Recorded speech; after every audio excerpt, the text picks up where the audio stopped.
to be working with a partner like you, because I'm a hard worker too, so that's very good.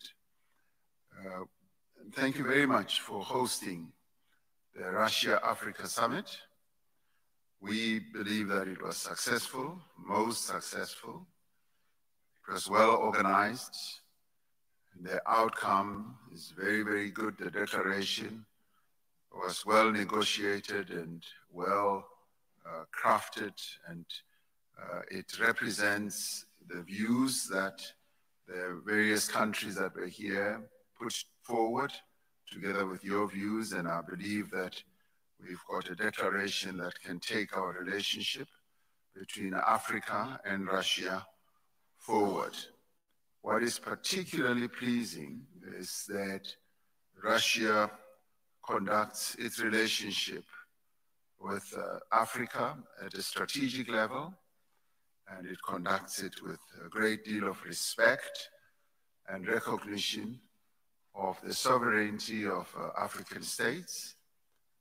And Russia has continued to be supportive of Africa as it did in the past, even during the days of the Soviet Union. So we're very pleased that that spirit of cooperation continues, and we appreciate very much your own disposition towards it. When it comes to South Africa, we enjoy very good relations with the US-Russia at a strategic level, touching on a number of areas, and it's a multi-level relationship, as you correctly say. At the investment level, there are quite a number of Russian companies that are invested in the South African market, as there are companies from South Africa that are also invested in the Russian market. At the trade level, obviously we would like to see more growth in exchanges of trade, and the cooperation that we should have should now be much broader in the energy sector. Currently, South Africa is going through an energy crisis, and we could learn a lot and do a lot together with Russia on the energy side. On the science and technology side, there's a great deal that we can learn from each other. In fact, we can learn a lot from you. We want to look at areas like, even in the space area, we have a space institute in South Africa. You have advanced a great deal in space, and that is one area that we could cooperate, where there can be a sharing of skills. We very much appreciate the support that we received from Russia during COVID-19. Your own innovation when it came to COVID-19 helped to inspire even our own scientists. I remember you and I having a conversation after our scientists discovered Omicron, and we spoke on the phone, and you sent Russian scientists to South Africa so that we can exchange views. And I do believe that that was really impactful. So we thank you for that.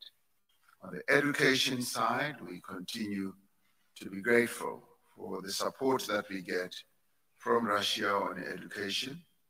And we would like more and more students to come to Russia, to come and learn across a number of disciplines. So the support that you've given to many South Africans who have been educated in Russia is quite extensive, and we value that. So we want to see that continuing by many-fold, not only threefold, by 10-fold and 20-fold. Yes, you're right, we continue to cooperate at the UN level. We discuss issues, and we are able to arrive at common positions. And we'd like to appreciate your position about the issue of the representation of Africa at the UN level. We continue to be a a continent that is not represented in the key structures of the UN, and we thank you for being supportive in that regard. And our cooperation also extends to the G20, where we are able to work together on a number of issues. And of course, at the BRICS level, we are delighted to have your support as we are going to host BRICS in a few weeks. We agree with you, yes, BRICS should be held at the appropriate level, and we are in the process of preparing for BRICS, and we thank you for the support that you are giving and you are willing to give. As it is now, a number of Russian officials and ministers have been to South Africa to attend the various preparatory meetings that are taking place for BRICS. And we're hoping that the participation of all the BRICS countries would lead to a very good outcome. We are looking forward to a very successful BRICS summit, and thank you very much for your continued support in this regard. So thank you very much for having us in St. Petersburg. And let me also end by thanking you for the opening dinner that we had, and the performances that displayed the culture of St. Petersburg were outstanding.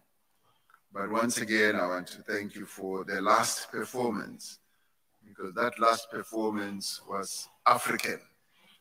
It was fantastic, and I saw many people in my delegation beginning to dance. So that was good. Thank you.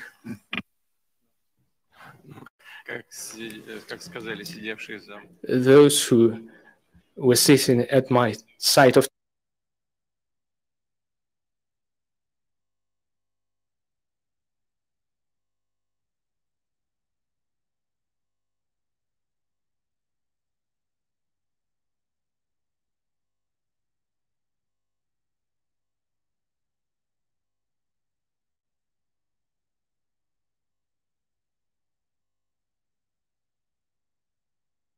Hey guys, 93% of people who are watching our channel, Swahili Nation, have not yet subscribed. Only 7% of the viewers in this channel have subscribed. What does that mean? It means a lot of people are coming in this channel to watch videos, but they do not want to be engaged, to be a part of this family and to support this movement and what we're working for towards One Africa Now generation. So my request to all of you guys, if you really like our content, you like what we're doing here in Swahili Nation, please do me a favor and subscribe to this channel. Don't do just that. Turn on the notification button. Don't stop there.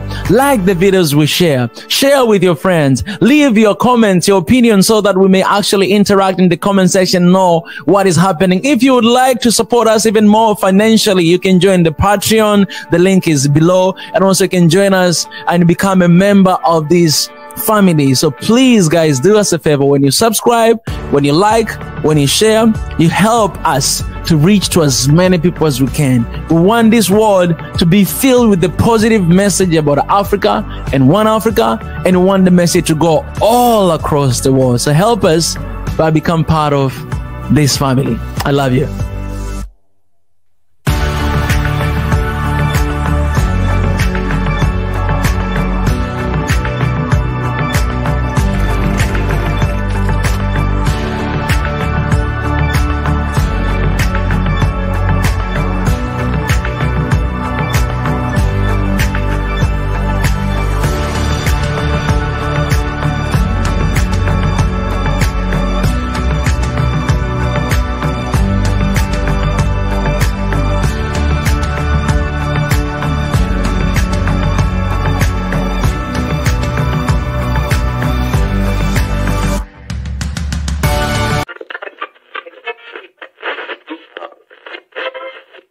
So the lie began from the very beginning of time, right?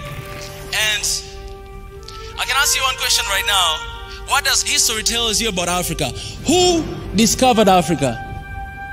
If you write right now on Google who discovered Africa, you find out that is one white man that he came and discovered Africa. And you can ask yourself that how can you discover a place that already exists? How can you discover a place that people already live in that place? It is impossible, but that's what the history tells us. That's what people believe about Africa, that it was discovered by a white man. This guy, he came, and then he went back, he gave a report, and then the next we know is colonialism, because those guys, they sat somewhere to divide Africa like a piece of cake, because they discovered it, they own it, it belonged to them. But that is us. We discovered, we're the first people to know. And today you have a lot of people around the world that they think that Africa was discovered by them.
So Africa, a place where poverty and pandemic diseases are originated. The least wealthy continent per capita. The land where the only things to be found are animals, corrupted leaders, poor kids, dirty water and civil wars. People who are in need for help, donations and support, aka the NGO's motherland. For others, honestly, Africa is just a very hot, dark and sad place everyone wishes to escape one day.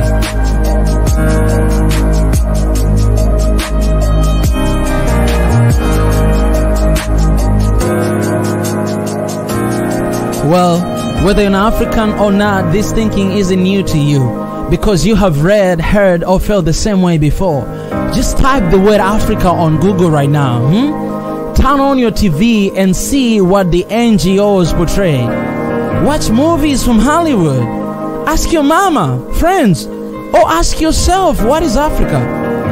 Yet if you're still struggling to believe, let me ask you this. What comes to your mind when you hear the word Africa? Tell me the first thought that comes to your mind right now. Honestly, tell me right now. But what really is Africa? What is Africa?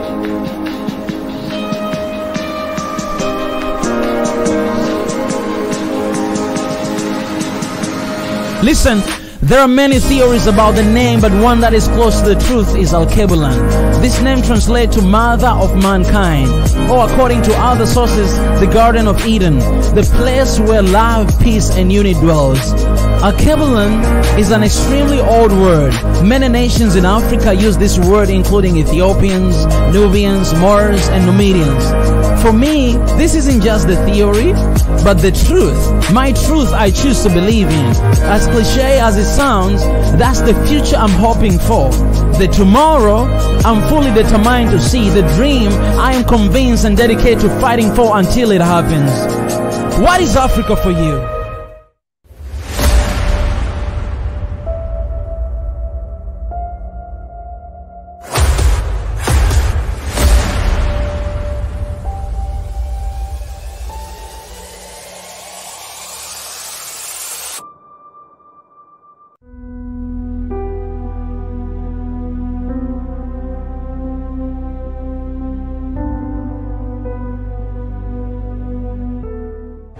Alright guys, here we are at the Science and Technology Museum. I'm ready to do this. Let's go.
To all the people, Ethiopians, Africans, no matter who you are, my call is that we need to focus on the light.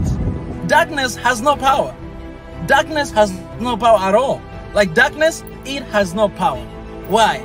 If you're in the deep darkness, all right, you don't see anything. You don't see where you're going. You don't see what is next to you. And then you just turn light. Boop. In 1 second, that darkness disappears. So do you understand the importance of light in the midst of darkness? This is to tell you that, guys, in the midst of darkness, there's these bright moments that happen And our job is to focus on that. Sometimes, you know, there'll be a time we'll talk about the issues and everything and the struggles that are happening and how can we get over this. And there will be a time that we channel our energy and we channel our hearts to something good that is happening. To look on the bright side. So,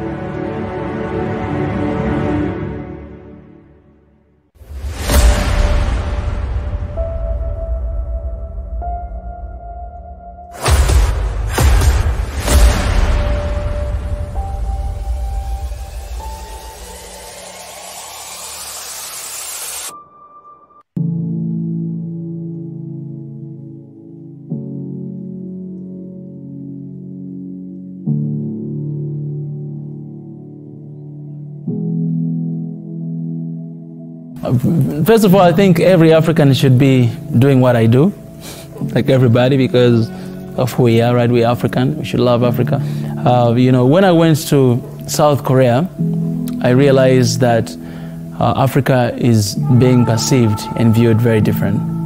I realized that, well, the media, what I see on TV, what people talk about Africa, even my friends, they don't really know about it. It's very negative. It's very negative. That was 2013, and I was like, I must change this. So I started actually there in South Korea. I started to go to schools, to like elementary school, like kindergarten, elementary, middle school, high school. I started to go there. That was like my part-time job. I went to, like in Korea, I went to every single city in Korea. I went everywhere in that country, and I was going to these schools. One day I went even close to North Korea. Like there's this one place called Paju. It's just next to North Korea. Like you see North Korea is there, South Korea is here. I went there and I went to kindergarten. These little kids, and these little kids, when they see you, some of them, they start to cry. They just see you, ah! They say, why are you crying?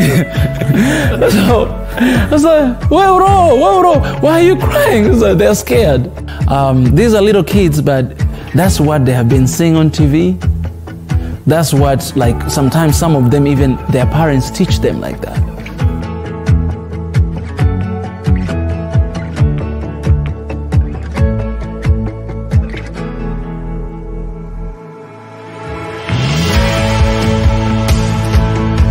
What we're trying to do is we're trying to build a new system that is for Africans, it's for us, a new system that it will support us, it will challenge authorities here in Africa, right? And it will challenge as well, it will defend and protect the image and heritage of Africa, right, from outsiders, Westerners, Easterners, and to build pretty much a new system, because before colonialism we had a different system, right? During colonialism we had a different system. After that we're still struggling with this system, right? And our forefathers like Haile Selassie, Julius Kambarage Nyerere, Kwame Nkrumah, Kaunda, and so many others, they tried to build a new system after colonialism that unite all Africans, right, to become one. And they did their part, right? And you know, now they're gone. Nobody's here right now. So it's our responsibility right now as, you know, the sons of Africa to actually carry on with that move and that fight. And that's what One Africa is standing for. One Africa is not about me personally, but it's about us.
So Africa, a place where poverty and pandemic diseases are originated. The least wealthy continent per capita. The land where the only things to be found are animals, corrupted leaders, poor kids, dirty water and civil wars. People who are in need for help, donations and support, aka the NGO's motherland. For others, honestly, Africa is just a very hot, dark and sad place everyone wishes to escape one day.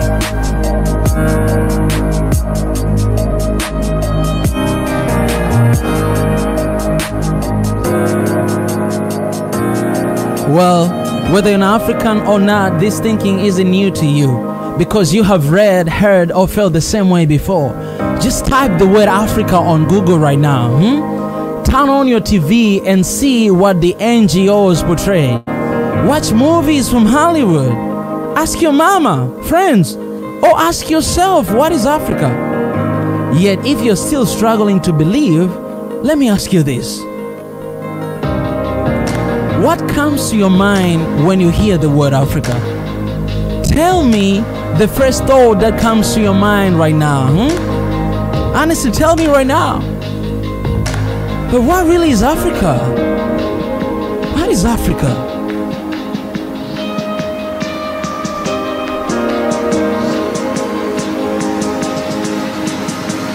Listen, there are many theories about the name, but one that is close to the truth is Alkebulan. This name translates to Mother of Mankind, or according to other sources, the Garden of Eden, the place where love, peace and unity dwells. Alkebulan is an extremely old word. Many nations in Africa use this word, including Ethiopians, Nubians, Moors and Numidians. For me, this isn't just the theory, but the truth. My truth I choose to believe in. As cliche as it sounds, that's the future I'm hoping for. The tomorrow I'm fully determined to see. The dream I am convinced and dedicated to fighting for till it happens. What is Africa for you?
Speech, but for today I'm gonna read a little speech that we wrote, and this will give you a full picture of what we stand for, where we are, and where we are going. It is indeed an auspicious occasion, a great honor and privilege to be here with you today to launch and celebrate a Nations of Union, One Africa. Swahili Nation One Africa is a global initiative founded to unite Africa explore the abundant opportunities of growth that exist throughout the continent, harmonize ideas, and best steps to harness these for the benefit of both the young and old generations. To date, Africa remains a continent blessed with numerous resources, yet it is still the poorest in the world. There are numerous internal and external factors that causes this dissonance. The World Bank estimates that by the year 2050, sub-Saharan countries will be home to more than 1 billion people, half of whom will be under 25 years. This demographic stands the best chance at transforming the continent. The most dangerous poverty of all is mind poverty. Colonizers paralyzed Africa decades ago using the education system. The imperialists to date use the divide and rule principle. Africans have for decades been turned against each other. The family unity in Africa, which served a pivotal as a building block of human behavior and society at large, where formative values and respect and responsibility were instilled by parents, all the social order is now disintegrating. Should we sit back and continue complaining while cursing the neo-colonialists? My people, eradicating mind poverty in Africa starts by acknowledging our history, being aware of the present, building on the future, and learning from our mistakes. My people perished and being destroyed for the lack of knowledge. Knowledge remains the biggest challenge we face as Africans. Even with little knowledge we possess, partly our minds have been brainwashed and misinformed. The divide and rule approach of the colonialists remain prevalent even in the current times. Africa, we have allowed ourselves to be divided along with tribes, religion, skin color, clans, ethnicity, amongst others. One Africa, we declare our diversity is our strength. We embrace unity in diversity. Generations behind us are silently pleading for direction. The time is now to reconcile with ourselves, neighbors, and the whole continent. It will be a long road to healing, but in solidarity, we break away from the chains of division and walk the path to freedom. As we forge through this era of technological revolution, Africa should concurrently embrace transformative global trends, especially targeting our education policies. We should create tech corners and replicate across the continent to acquaint professionals in Africa with different trends on education and technology aimed at connecting them with the rest of the world. Unity, peace, and love run a resounding aloe. These three sum can only come through initiatives that promote equality of opportunity. Africa is the world's youngest continent with 60% of its population under the age of 25 years. Africa is an envy of the globe, accounting for 19% of the globe youth population. Let us tap into the readily available labor force of the young men and women and detract them from joining extremism. Free them from taking risk journeys across Mediterranean Sea and from appalling conditions and inhuman treatment some experience in the Gulf region. We need to harness the potential of our young people. World Bank estimate that 40% of youth who join extremism are motivated by economic inequality. The exodus of our youth and other professionals through legal or illegal immigration should be a concern for all of us. Our social fabric is being broken, yet human capital is in abundance in Africa. Africans, we have the power to reverse the brain drain into skills gain. I envision an Africa where everyone gets quality education and accessible health service, where no one will be scared to show their ethnicity, religion, or belief, where everyone can traverse freely without being scared of their safety, where everyone is respected for just being a human, where love and peace are our resources for being. Giving is cherished, sacrifice in service for the benefit of others are honored, where integrity, honesty, hard work, and result-based leadership are the core motivation for all people, especially those who lead us. One Africa needs more than just talent and passion. We need a rich network of like-minded people, dedicated professionals, experts in various fields, and vast ideas on moving forward to bring about change and prosperity to our beautiful continent, Mother Africa. For a long time, Western media and other foreign nations have manipulated and distorted the truth about Africa for their own gain. No one else can defend Africa but Africans. No one else can support or change this continent, Africa, but Africans. Africa is our home. Africa is our heritage. Africa is our pride. Africa is for Africans. That's why you clap, guys. Thank you, thank you. Collapse the borders. We, the African youth, are ready and energized to build our continent into prosperity. We have the ability to solve our own challenges without external interference and manipulation. We are advancing to reach all Africans across the planet through conversation for a better Africa. We are on a mission to defend the image and heritage of Africa, to decolonize the mind through authentic knowledge, and create a bridge for oneness and peaceful Africa. The core essence of our unity is towards a one Africa of solidarity and peace and love. Knowledge is power. Our people need to be empowered through genuine knowledge based on our values, customs, beliefs, and Africa before colonization. Let us join hands and share in the vision of our humanity, the vision for a one Africa. With all humility, I pledge today that one Africa will unite and build Africa and its people despite of our differences, because our diversity is the key pillar of our unity.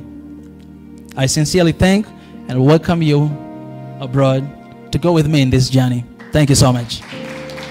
Appreciate. And let me just finish by saying that my tribe is Africa. My tribe is one Africa. Whatever tribe you have, it's Africa. And that's how we can unite each other. Appreciate, guys. Thank you so much.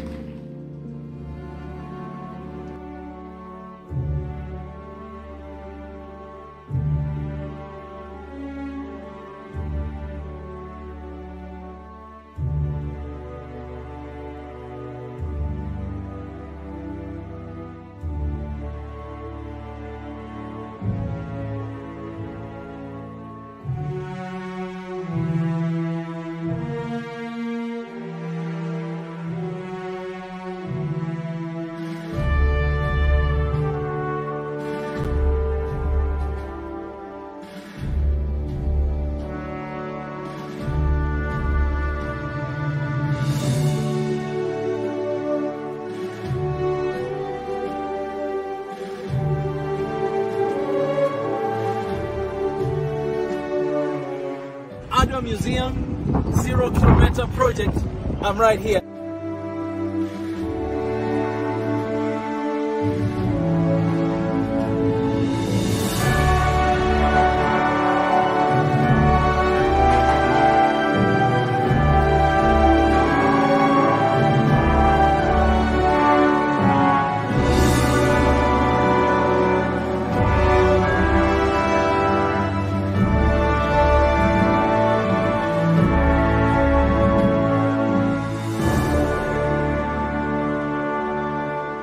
Every sweat, blood, and tears to make sure that our people are independent. And this is the symbol of that.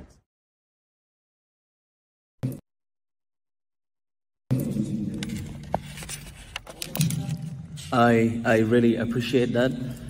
My contribution goes to the African solutions to African problem. I think, you know, it's almost impossible to have African solutions to African problem if we are not united, we are not one Africa. For so long, for example, we have been wanting the seats at United, Security Council, and these guys, they're not taking us serious because, you know, in fact, we are not really one. I speak to youth all the time across the continent of Africa, and I'm not going to mention countries, but, you know, some of us, for instance, I am from Tanzania, right? But some of us, our parents are teaching us that, you know, you are from Tanzania, you are Tanzanian, and they are African. Someone, like some people have been growing up in an environment like that, believing that they are Tanzanians, but they are not Africans. That's just for instance, right? And so in order for us to have this African solution to African problem, I think the first thing we need to focus on the unity of, you know, one Africa. And how can we get that? Yes, we already have Organization African Union, but I think we need something better than that. We need to give our people, African people, the sense of unity for us to feel like we are united. Today we have these different parts, like northern part, eastern part of Africa, southern and east. And sometimes it's difficult when you want to try to go to the other side of Africa. And how can we give each other the sense of African unity? My suggestion is just one thing, that we already have an organization from African Union, and we have 55 different countries, member states, you know, of this organization. Why don't we have African Union passports? I can have my Tanzanian passport, you can have your Sudanese passport, but we can also have African Union passport.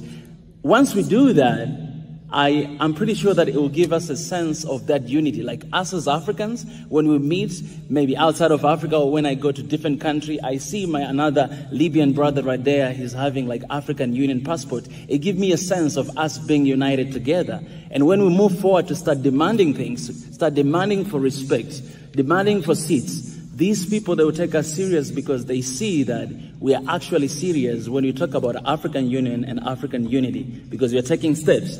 My brother there, he's spoken about, you know, the central bank, African Central Bank. All these are different, you know, things that we can actually agree. We already have an organization, and, you know, I don't see any problem of us to have the single identity representing us through African Union passport, all of us together, to remind us of our unity, and so that we may continue to fight all these battles that we are facing every single day. Thank you.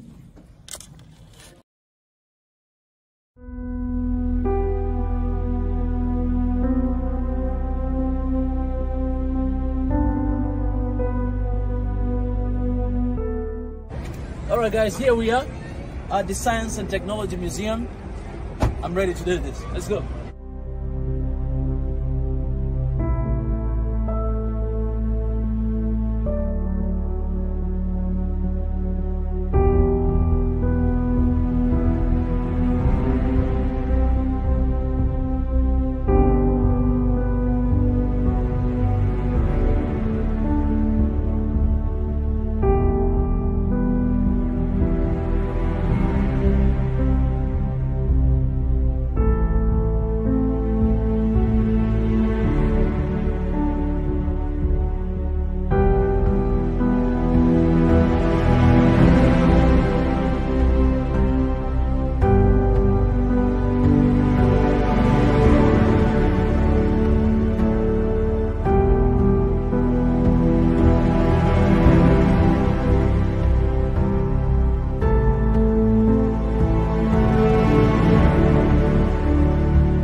To all the people, Ethiopians, Africans, no matter who you are, my call is that we need to focus on the light.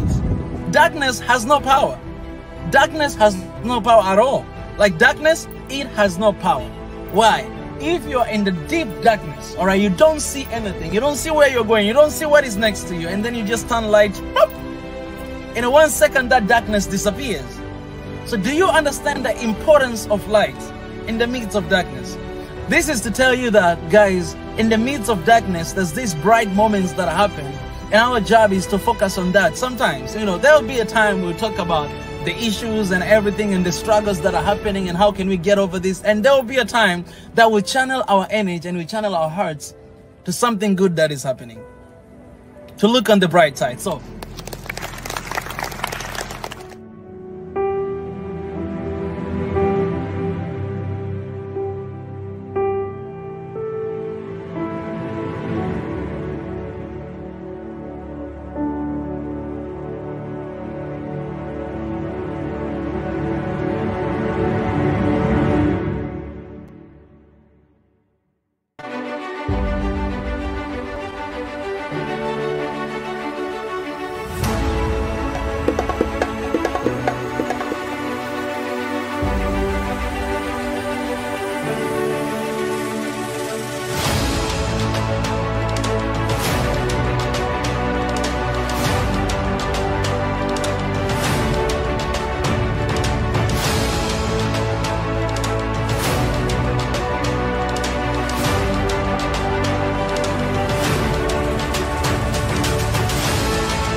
Africa, a place where poverty and pandemic diseases are originated, the least wealthy continent per capita, the land where the only things to be found are animals, corrupted leaders, poor kids, dirty water and civil wars, people who are in need for help, donations and support, aka the NGO's motherland.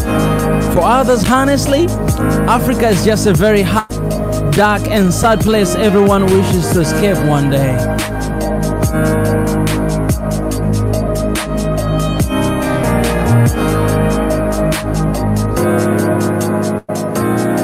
Well, whether you're an African or not, this thinking isn't new to you because you have read, heard or felt the same way before. Just type the word Africa on Google right now. Turn on your TV and see what the NGOs portray. Watch movies from Hollywood. Ask your mama, friends, or ask yourself, what is Africa? Yet if you're still struggling to believe, let me ask you this. What comes to your mind when you hear the word Africa? Tell me the first thought that comes to your mind right now. Honestly, tell me right now. But what really is Africa? What is Africa?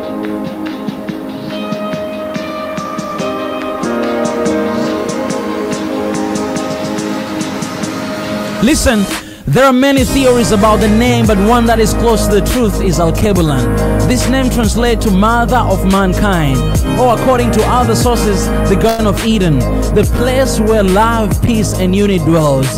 Alkebulan is an extremely old word. Many nations in Africa use this word, including Ethiopians, Nubians, Moors, and Numidians. For me, this isn't just the theory, but the truth. My truth I choose to believe in. As cliche as it sounds, that's the future I'm hoping for.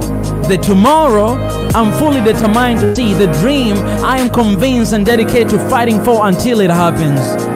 What is Africa for you?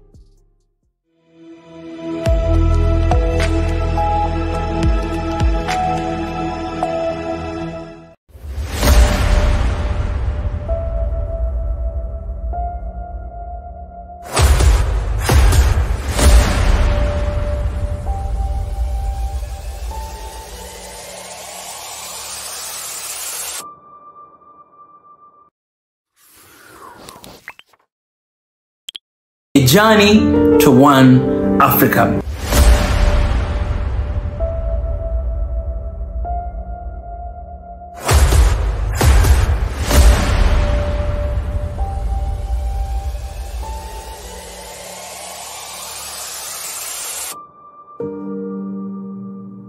Why do I love Africa? I love Africa because I'm African. There is no one else to love Africa except me. There's no one else to protect Africa, to defend Africa, except me, because I'm African. It's my pride, it's my heritage, it's my nature, it's in my blood. I have African blood in me. We might be speaking different languages.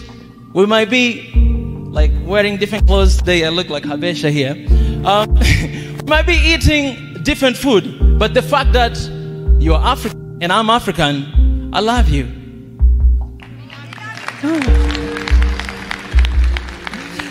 You know, when you go abroad, nobody call me Tanzanian. They call me African. And whatever I do, they don't say Mika did this. They say African. That African guy has done this and that. So I represent Africa. You represent Africa. We represent Africa. That's the reason why we're here today. That's the reason why we should love one another. That's the reason why we should protect one another. That's the reason why we should stand for one another. Because if you fail, I fail. If you don't have peace, I don't have peace. If you die, I die. And if you survive, I survive. And that's what we need. We need people who will love Africa with everything they got. Because out there, nobody loves Africa. And it's my responsibility. It's our responsibility to love Africa, to defend Africa with everything we got. Thank you so much.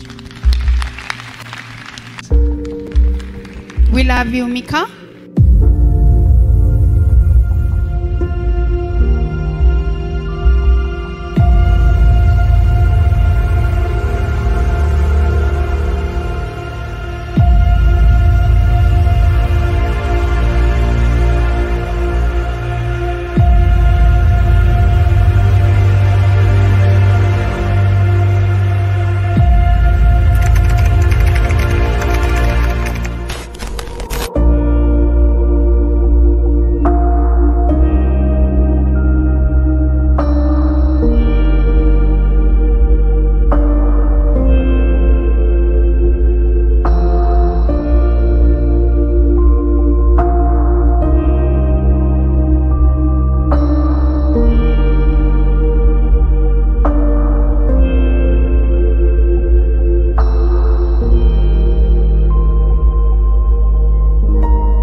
Hello everybody, this is Mika. This is Paul. Welcome to Swahili Nation Podcast. Naam, hii ndo sehemu pekee kabisa ambayo unapata kila kitu ambacho kinahusu bara la Afrika. Bwana, you're not ready for this, my brother. You're not ready for this, Tanzania. Africa is ready. Hichi ni kitu ambacho hujawahi kutegemea.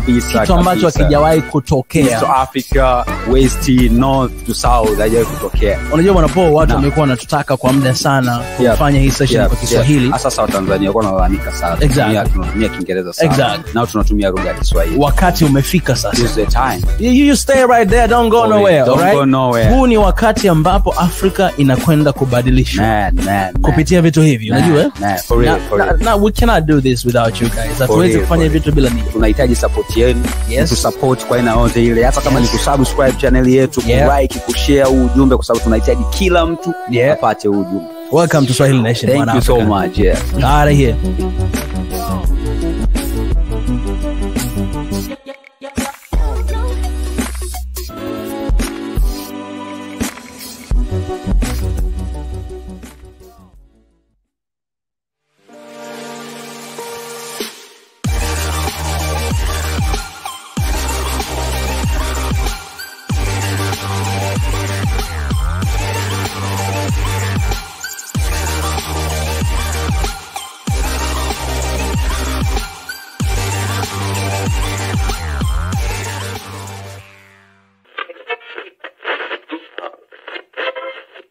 So the lie began from the very beginning of time, right?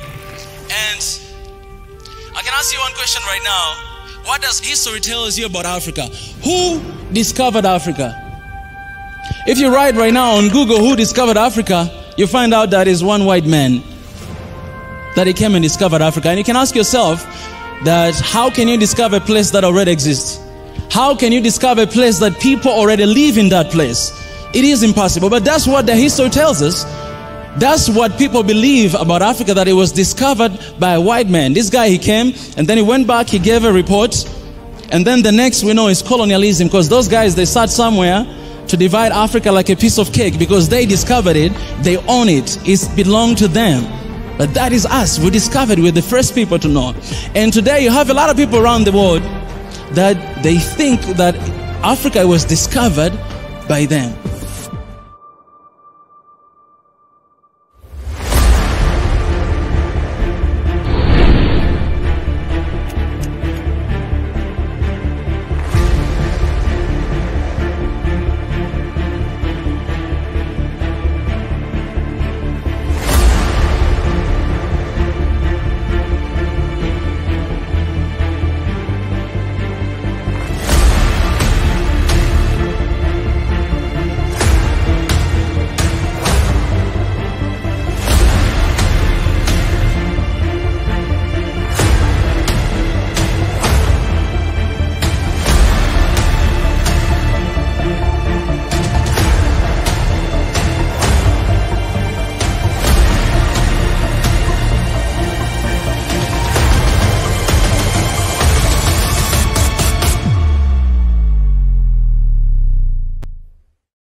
What's up, everybody? How are you guys doing today? Man, I can't believe how much days are running, man. We're actually at the middle of 2022. And I just thought, guys, I should come here to let you guys know of what we planned at the beginning of this year and how it's going right now. I decided to name this video, A Journey to One Africa. At the beginning of this year, I remember I came here and I told you guys what we're gonna be standing for. I laid down pretty much the foundation of 2022, and the first thing it was that this is gonna be a year of action. Love in action, peace in action, and unity in action. We ain't just gonna talk, but we're gonna put on the action on what we preach and what we talk about. And you guys remember that we have been doing that so far. Even my trip to Ethiopia, you guys have seen everything. I've been broadcasting almost every single day, more than 80 different videos ever since I touched to Ethiopia to the time I leave.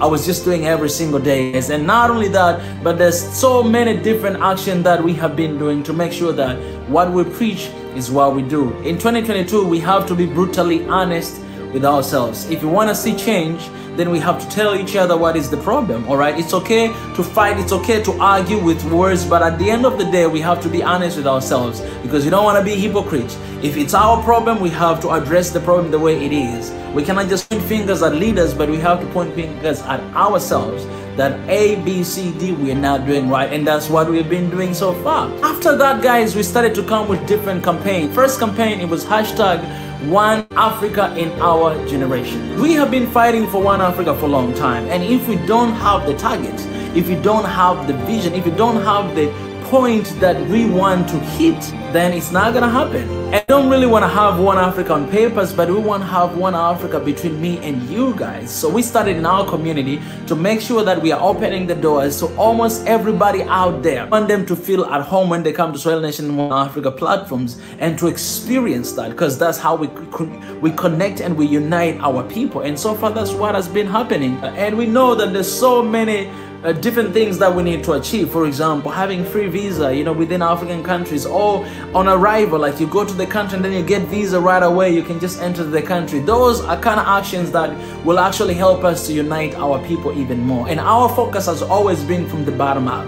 All right, we care a lot those people from the bottom, because we are from the bottom, you know what I'm saying? Farmers and people, most of the time we don't pay attention. We have seen that pattern most of the time in our politicians. most of the time they just end up, you know, sitting in the office and they don't really connect with their people. And I'm not talking about everybody. There are those kind of politicians that are doing that, but our focus has been from the bottom up to make sure that we are lifting our people from below, all the way from the ground. And that's why we don't care whatever profession that you have. If you're a farmer, if you're a doctor, if you're a teacher, this is your platform, because this platform is for Africans. And we believe that when we focus on the bottom up, then it's very easy for us to achieve one Africa, because at the bottom, that's where a lot of people are. In Africa, at the top, it's just very few people. Most of them, they're leaders, they're billionaires, but a lot of people we have at the bottom. Most of our countries are not middle-income countries, but they're low-income countries. And so we want to focus on them to make sure that we bring them up and we have that one Africa with our people. Later on, we introduced another campaign, #ProudAfrican. And this was influenced by my trip when I went to Ethiopia. You know, I realized that a lot of people, yes, they're proud of their ethnicity, their tribes, and where they're coming from, and that is good. We should be proud of all those things. But when you go to the countries that are actually facing a lot of challenges when it comes to tribes, then we have to be very careful how we address that. And so we came up with #ProudAfrican, that instead of hashtagging your tribe, something that is going to create this sensitivity, not only that, but it's going to create a little groups within our Africa, and we don't want to have that. Why don't we hashtagging Proud African, so that every single African out there will actually be included in this one #ProudAfrican, be the change Africa needs, because whatever tribe you're coming from is Africa. My tribe is African. My tribe is one Africa. What I was saying is that whatever tribe you're coming from, you have to remember that is Africa, and you are included within Africa. So let's #ProudAfrican. Let's #proud your country. For me, I would say proud Tanzanian. That means I include all Tanzanians with me. But because I don't want to leave other Africans aside, that's why I also say proud African, so that all Africans may come together and realize that we are actually one. And that has been going on so far. And be the change that Africa needs is that our continent needs change. There's a lot of things that we need change. And you know, most of the time we're looking at the leaders, we're looking at the people that they will bring change to what we do have. But you know, it's a time for us to actually be the change, because Africa is craving and crying for change, and that change is me and you. And now we came up with another campaign, #ChangeToChange, which means I cannot change anything if I don't change myself, right? If I want to change Africa, #ChangeAfrica, then I have to focus on myself. I have to focus on changing my perspective, changing on how I see Africa, changing on how I see other people who are coming from different tribe, different religion, different race from mine. You know what I'm saying? If I change that, then I'm changing the continent, then I'm changing Africa, I'm changing my country, my society, right? These are different campaigns that we're releasing and we're coming up with to just motivate our people and to motivate every single one of you, to give you guys a little bit of a direction that this is where we're going. And so how are you gonna do it? It's up to you. You can figure out, you can give suggestions, you can do this and that, but for us, our job is to show the direction and actually to give you guys a little bit of example of how we do it. And I know that you guys have been seeing how we do it. We have succeeded to have live stream every single day.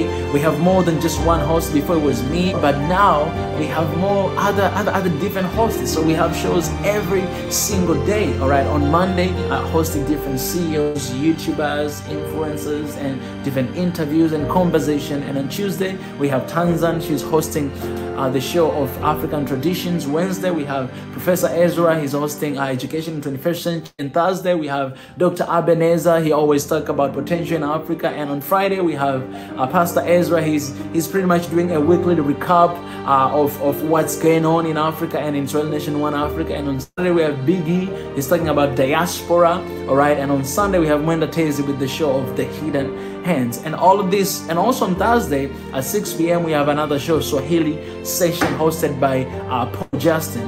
And all these things is in the mission of achieving that one Africa in our generation. And I do believe we can do that, because us, we have to be an example. We have to lead by the example, lead people by the example. We can't just talk, but we have to do it. That's why we encourage one another that, guys, please, let's continue to do it. Let's continue to be engaged in all these campaigns so that we make sure that we have that one Africa. And what I want to ask you guys is to be involved. This is the time not to sit down and to watch, but to stand up, to work, and to actually be involved. because I'm telling you, man, it's happening, guys, and nobody's going to stop us. You have seen so many letters that we have written. We have wrote letter to colonial powers to ask for all the heritage to bring back to Africa, because our mission is protect and prevent the image and bring back all the heritage of Africa, and to decolonize the mind through authentic knowledge, and to create a bridge for oneness and a peaceful Africa. That is our mission. And every single thing, every single session we are doing, every single behind the scene and on the screen we are doing, it has been based on that mission. A couple museums in the United States have been releasing artifacts. They are going to release some artifact to Benin, and that is because one day we actually left our One Africa letter into the museum in the United States. And we sent some other letters into the Netherlands, a couple of the museums that are holding African artifacts, and we hope we can send to almost all the museums out there, and we release those letters publicly. And some of you guys, you shared to spread the word everywhere. Right, we wrote a letter to some organization when our brothers and sisters were held in the Ukraine, and you guys, you know that they were released after that letter. We wrote a letter to President of France, you know, after what happened to Mali, and you guys, you know what has happened there right now. They don't have French troops anymore, and we have always been talking about that. So all of these are the actions that we have been actually putting on 2022. And there's so many other things that I cannot tell you guys. We're expecting to have our website very soon. I've seen already the sample of what is happening, man. The website is beautiful, it's amazing. You guys will love it. Next year we'll be having our application. All these things are in the process of action and making sure that we have everything it takes, everything we need to achieve One Africa. So we're gonna be everywhere, all right? We're gonna have branches everywhere. We have headquarters here in Tanzania, Dar es Salaam, but we're going to have branches everywhere to make sure that we connect our people everywhere, because we have so many resources in Africa, and that is human resources. More than 60% of Africa's population, they're under the age of 25 years old. That is human resources, and we're going to connect our people everywhere they are. Even those who left Africa a long time ago, and maybe they lost hope for Africa because of what has been happening in Africa, we are bringing them back. Not necessarily physically to come back home. No, we're bringing them back to One Africa. You know what I'm saying? We're bringing them. We want their interest. We want their focus. We want their investment to come back to the continent and to support our people. And that's what we are focusing on, man. And this is for you guys. This is not about me. It's not about me. It's not about anybody else out there. But it's about One Africa. It's about bringing our people together. We have been divided so much. The other day I was having a conversation with one of my brothers from Angola. Actually, the name Angola, it's not the real name of that country. The name of that country is Angola, which means the kingdom. You know, but those Portuguese, when they came, they changed it to Angola. Even the capital city is not Luanda, it's Luanda. But they changed it to something else. And that's what they've done everywhere. When they came to Africa, they changed. But they didn't just do that. Angola Kingdom, it was actually part of Congo Kingdom long time ago. It was one country. But they came, they divided it. And when you look at the map of Congo, map of Africa, you'll see that some part of Angola is actually within the country of Congo. But when you look at all these borders that we have, it's actually one people. Those people at the border, they speak the same language, they understand each other, they're actually one people. And this is what we always say, that Africa is actually one people. And when we say One Africa, it's not a new concept. It's something that has always been there. And we want to bring our people back together. But because of colonialism, so people in the Angola Kingdom, you know, they're speaking Portuguese. Here in the Congo Kingdom, they're speaking French. So they cannot really connect with one another, because until right now, they're still learning those kind of different languages. We have to bring our people together. And we cannot do it without you guys. I want you guys to be involved, like these videos, share our videos, and we spread the word out there so that everybody will know about One Africa. And that's what we need. There's so many other things that we have achieved, and I'm not going to tell you guys today, but one day I'll come here and to tell you again, one by one. But by now, I just want to tell you guys that we are moving. A journey to One Africa has just begun, and we are going there, and we're going to achieve in our generation. Please be encouraged. Don't lose hope, because we are marching towards One Africa, and we're going to see it very soon in our generation. But working for our next generation as well. We don't forget them. And we want to see better and strong Africa, not only today, but 20, 50, 100 years to come. And we are building a new system that will work for our people inside the continent and outside the continent. And nobody at that time will look down on Africa. And we are the one that we're going to change that by changing ourselves and stepping outside of our comfort zone and change something out there. Guys, I love you. Thank you so much for listening to this. And I'll see you very soon. Be the change that Africa needs. Thank you, guys. I'll see you next time.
Hey guys, 93% of people who are watching our channel, Swahili Nation, have not yet subscribed. Only 7% of the viewers in this channel have subscribed.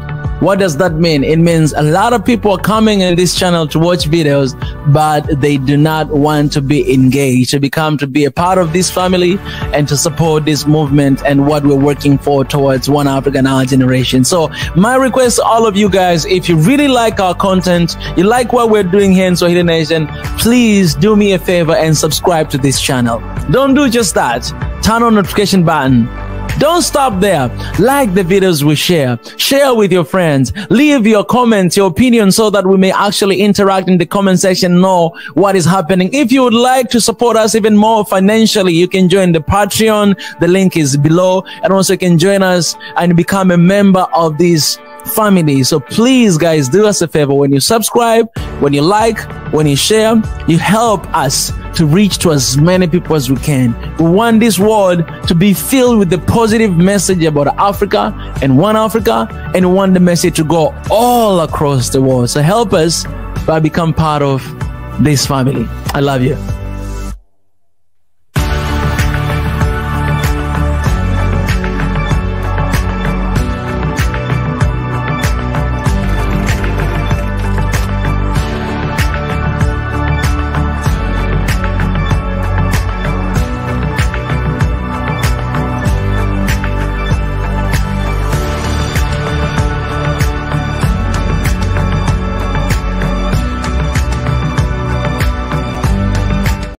I think different because for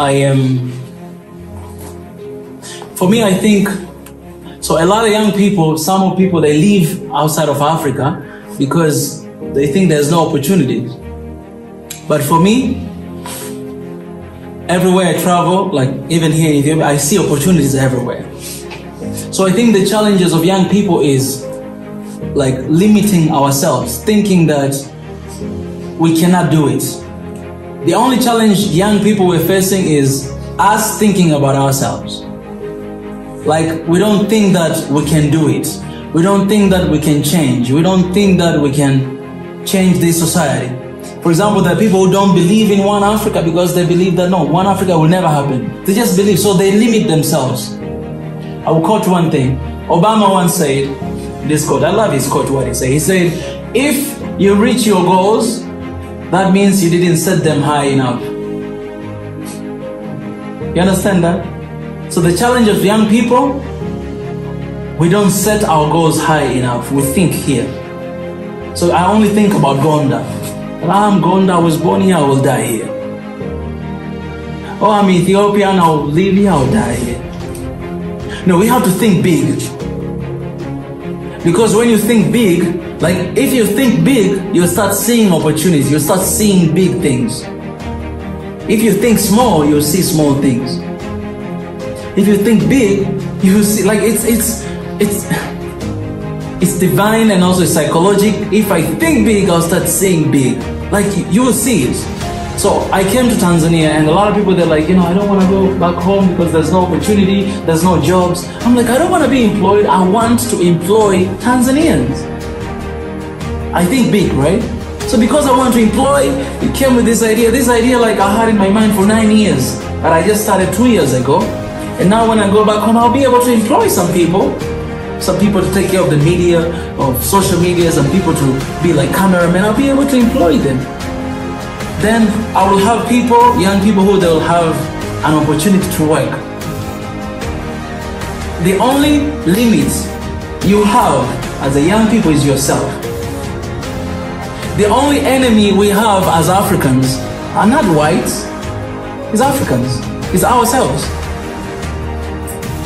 That's the challenge I've seen everywhere. If you think you cannot do it, you will never do it. If you think you can do it, you will do it.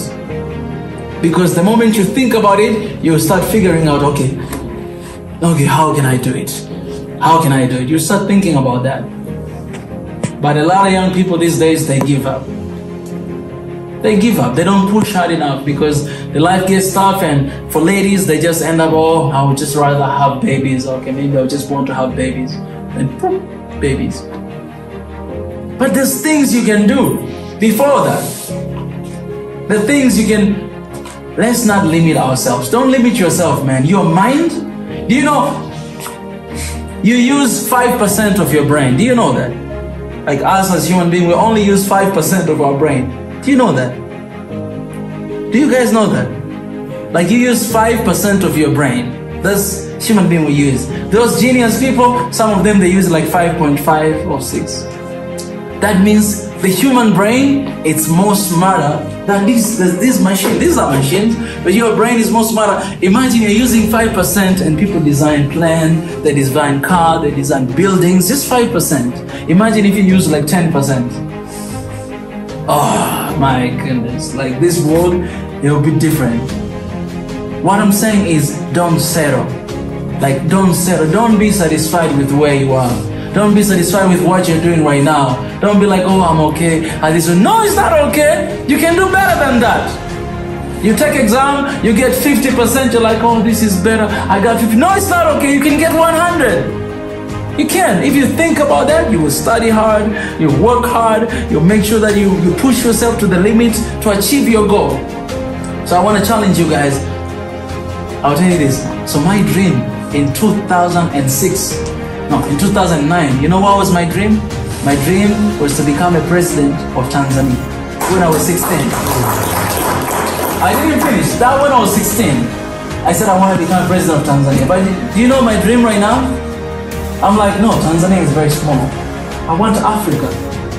So I'm not dreaming to be a leader of Africa or whatever, but what I'm doing right now, I'm doing for Africa. So I don't have to be a president to do what I do.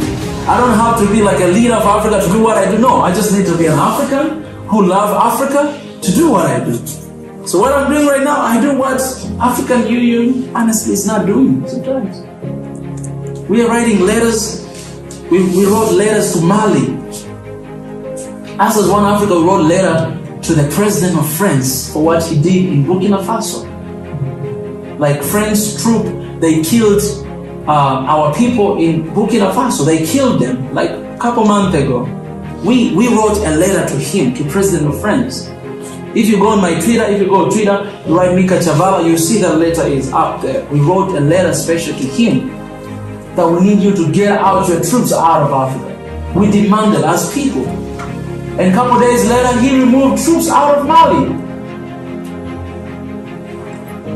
Right now in the Ukraine, our brothers and sisters, Africans, they were stuck in there. They were not leaving. They were being harassed by the soldiers of Ukraine. You know what we did? We wrote a letter to the international organization to help our people to leave, to take them out. We wrote a letter today. 2 days later, they allowed them to leave. I'm not an African leader. I'm just an African who loves Africa, who wants the best for Africa. And I'm writing a letter to them. It's scary, but we have to tell them to do it. And now we are writing a letter to all the Italians, British, German, all these colonial powers. We are writing a letter to them to return our heritage that they stole. Italians, they stole a lot of heritage here out of Ethiopia, out of Tanzania, so many, all over the continent. Now we are doing research. Right now, as I'm saying, like we have people who are doing research to find how many things have been stolen, and we're writing a special letter to them to return our stuff. So the only way, the only limitation, the only restriction, the only challenge is yourself. If you think this small, you'll be like that. If I was still thinking about President of Tanzania, I'll not be here today. I'll be in Tanzania, moving here and there, but I'm like, no, I want the whole world to know what is Africa and who is Africa. So please, guys, please, let's think big. We have this opportunity to have education, to go to school like this. There's a lot of people in countryside that don't get a chance to come to school. Gonda University is beautiful university. I was telling my brother here that, man, I'm walking around this school. It's beautiful. This university, I had no idea. I'm looking at it, I'm like, wow. It looks like Korea. This is beautiful. We have this opportunity. Let's use it. Let's think big. Don't just think about having kids Don't just think about here. No, think about there. Usually, I never get used to read a speech, but for today, I'm going to read a little speech that we wrote. And this will give you a full picture of what we stand for, where we are, and where we are going. It is indeed an auspicious occasion, a great honor and privilege to be here with you today to launch and celebrate a Nations of Union, One Africa. Swahili Nation One Africa is a global initiative founded to unite Africa, explore the abundant opportunities of growth that exist throughout the continent, harmonize ideas, and best steps to harness these for the benefit of both the young and old generations. To date, Africa remains a continent blessed with numerous resources, yet it is still the poorest in the world. There are numerous internal and external factors that causes this dissonance.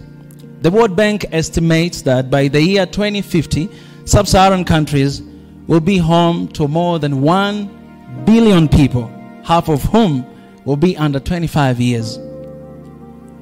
This demographic stands the best chance at transforming the continent.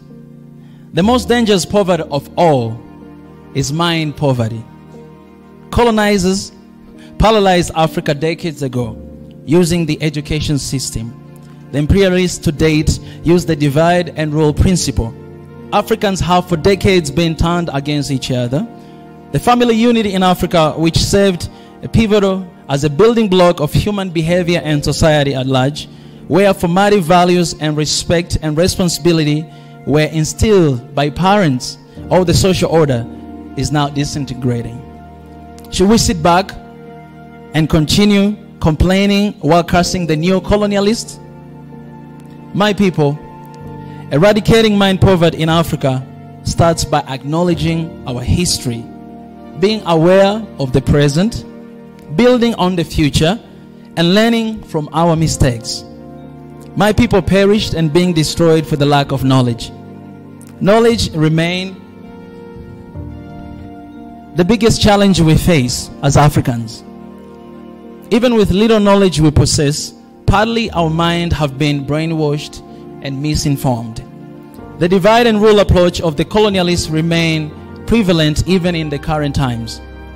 Africa, we have allowed ourselves to be divided along with tribes, religion, skin color, clans, ethnicity, amongst others. One Africa, we declare our diversity is our strength. We embrace unity in diversity. Generations behind us are silently pleading for direction. The time is now to reconcile with ourselves, neighbors, and the whole continent. It will be a long road to healing, but in solidarity, we break away from the chains of division and walk the path to freedom. As we forge through this era of technological revolution, Africa should concurrently embrace transformative global trends, especially targeting our education policies.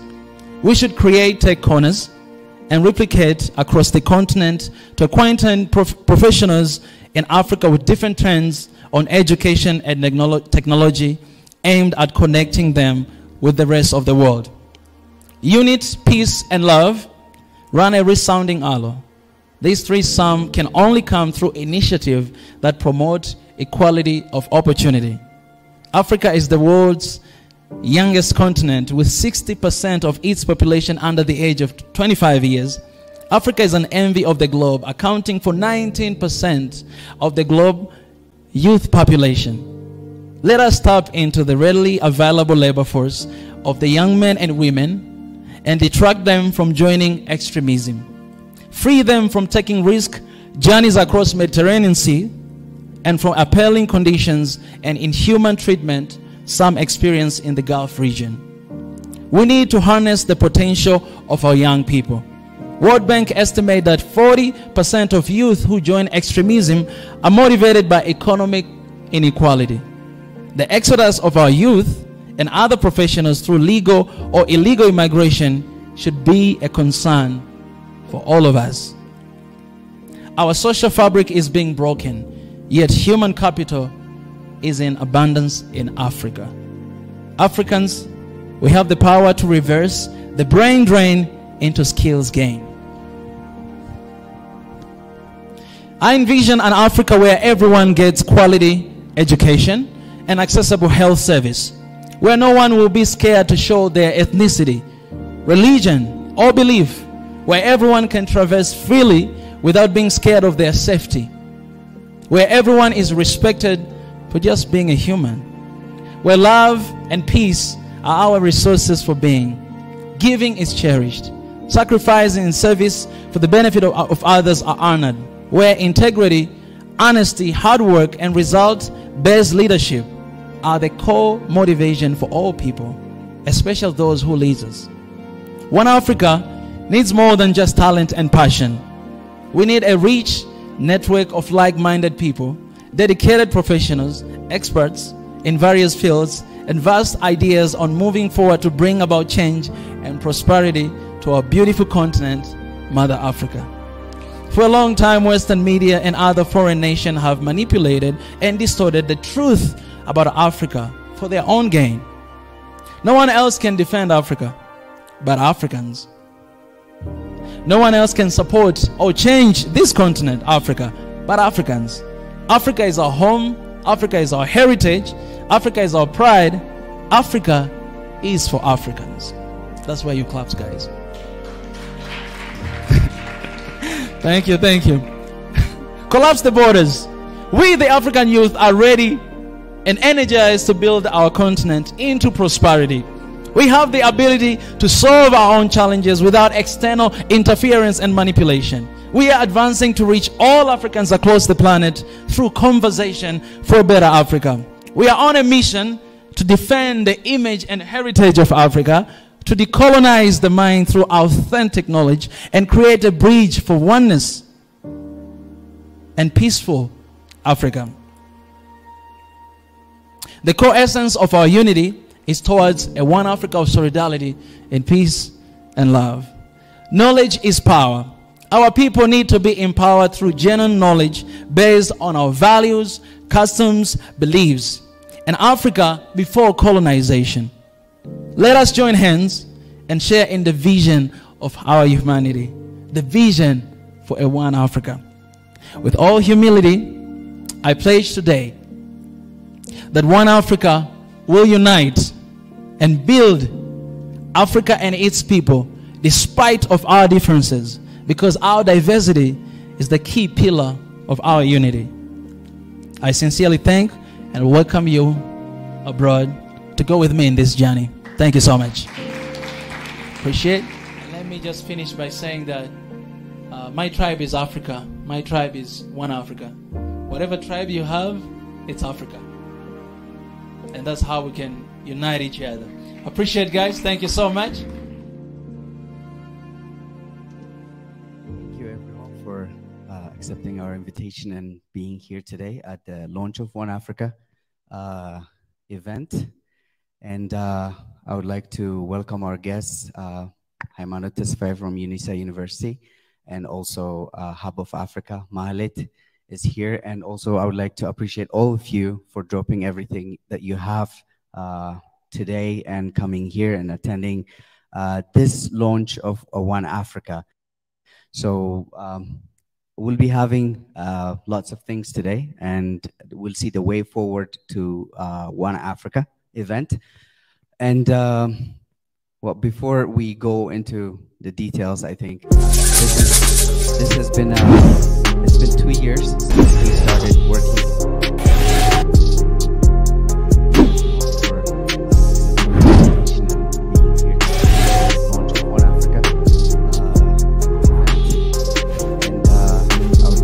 Welcome our guests, Haimano Tesfaye from UNISA University, and also Hub of Africa, Mahalet, is here. And also I would like to appreciate all of you for dropping everything that you have today and coming here and attending this launch of One Africa. So we'll be having lots of things today, and we'll see the way forward to One Africa event.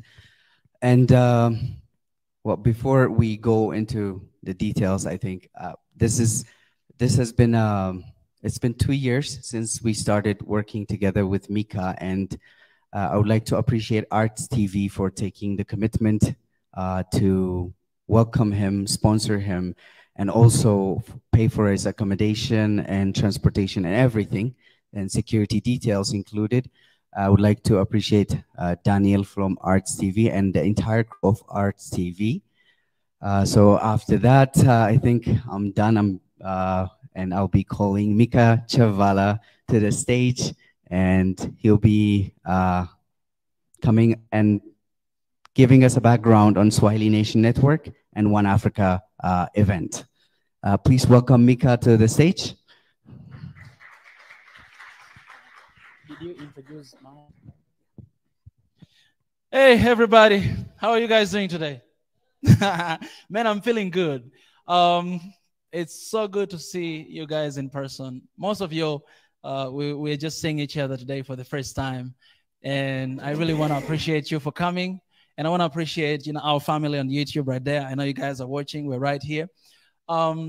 It's such a privilege to be here in Ethiopia and launching One Africa. It's, I don't know what to say.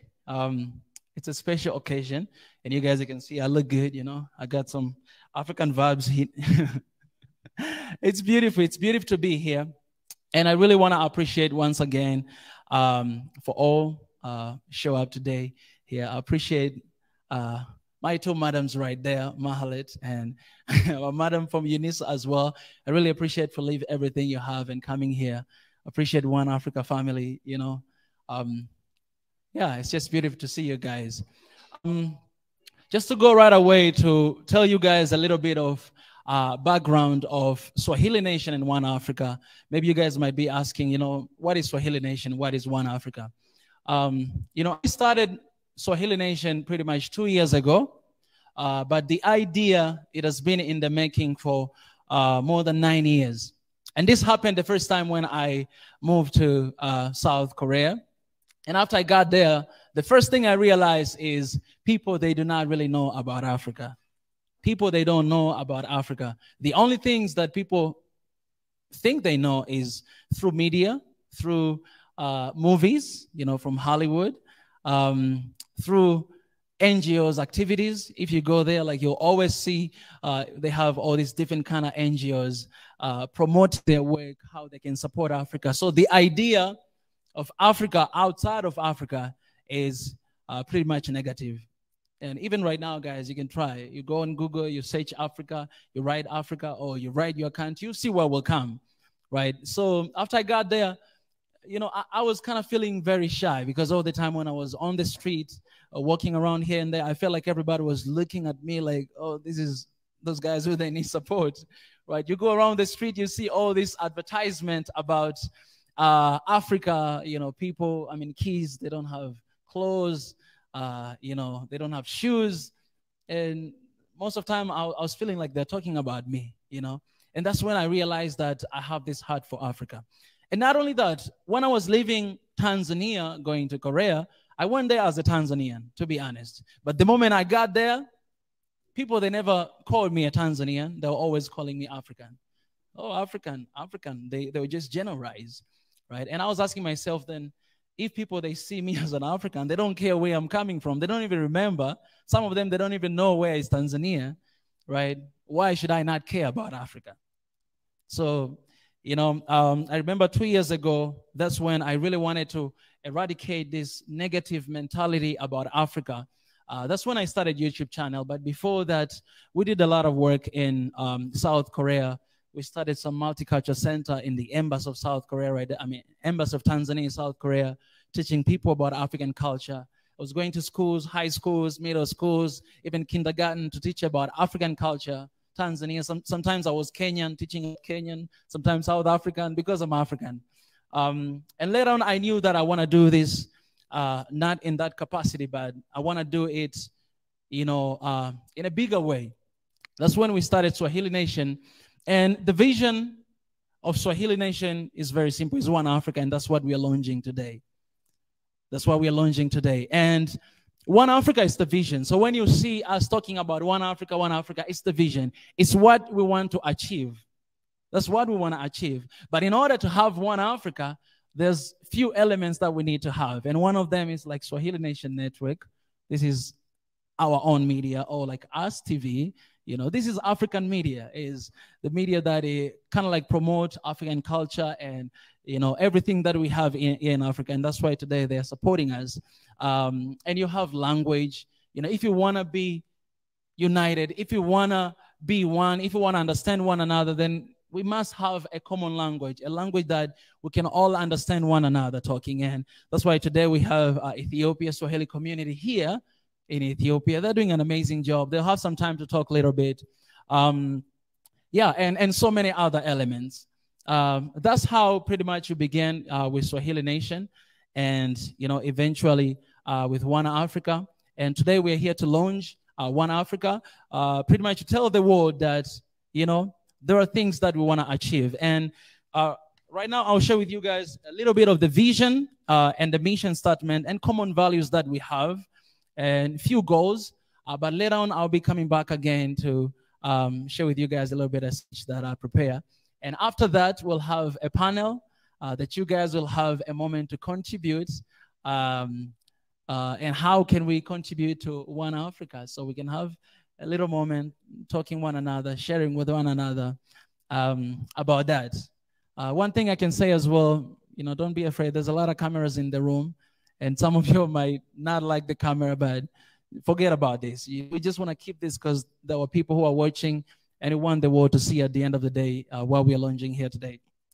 So the vision of One Africa, what we stand for, is towards one Africa of solidarity in peace and love. And the mission statement is to defend the image and heritage of Africa, to decolonize the mind through authentic knowledge, and to create a bridge for oneness and a peaceful Africa. If I'll elaborate that a little bit, to defend the image and heritage of Africa. Africa, you guys know how rich Africa is, right? And our mission, we want to defend what we do have. For a long time, there have been manipulation, there have been you know, exploitation of what Africa we do have.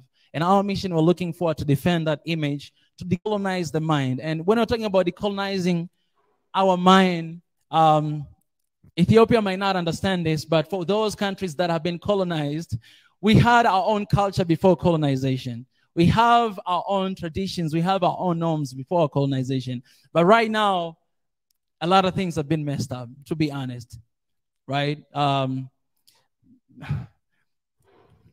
Sometimes we value other people's culture than our own culture. We don't value what we do have, right? So our mission is to decolonize that. And I know it's not easy, and that's why we need everybody who is in this room today and everybody who is watching that. Guys, it's a big task. It's a big thing, and we need everybody to be involved. And when you're talking about One Africa, our focus is not from top to bottom, but from bottom all the way to the top. We don't want to have One Africa on papers, but we want to have One Africa with one another. We want to organize youth. We want to organize people. We want to come together. We want to visit every single country in Africa to meet with the youth, to meet with the students, to collaborate with one another. And then at the end of the day, I think it will be pretty easy for the organization that we have, because if people are united, then what else are we waiting for? And save people's life, and so many things will happen. Our core values or principles that we stand with is respect, integrity, honest, impartiality, accountability, and uplift the community. And in this, I am very excited to say that for the first time, One Africa, we've been pretty much operating for 1 year right now. Swahili Nation 2 years. But right now, we're looking forward to send kids to school from Burundi. That's like number 4 kids plus. We're looking to send them to school. And that is such a milestone. Like us as youth, we just came together and we're like, well, we want to send these kids to school. Because one day we just saw this one video on YouTube of like, the thumbnail of the video was like 4 kids for sale. And this is just one foreigner who came to Africa. We always have these videos that shows a negative image of Africa. And it's just 4 kids for sale. So ask yourself these questions. For those people who are looking at those videos, those people who, there's a lot of child trafficking right now in the world, even here in Africa. You know, what would they take? What would they take from something like that? That there's four kids for sale. What will happen to them? So, you know, as One Africa, we came together and we're like, you know what? We want to save this kid's life. We want to go, we want to take them, we want to bring them to school, and we already find a school. And right now we just, you know, finding funds so that we may be able to send these kids to school. And that is just one of the examples of uplifting the community. But we have a lot more, you know, to come, a lot of activities and things that we'll be, you know, doing in the near future. And few goals that we do have, I'd love to share with you guys. The first one is changing public misconception about Africa that have long exacerbated bias and stereotypes. Create a multicultural community space where people of Africa descendants and other of various culture and backgrounds could meet and share stories like what we are doing right now, right here. Establish our common humanity to stand against stereotypes and prejudice. Provide business enablement training to Africans and immigrants. Build a natural bridge between Africans in diaspora and those in Africa. And in this, we always say that Africa is one big country with 55 different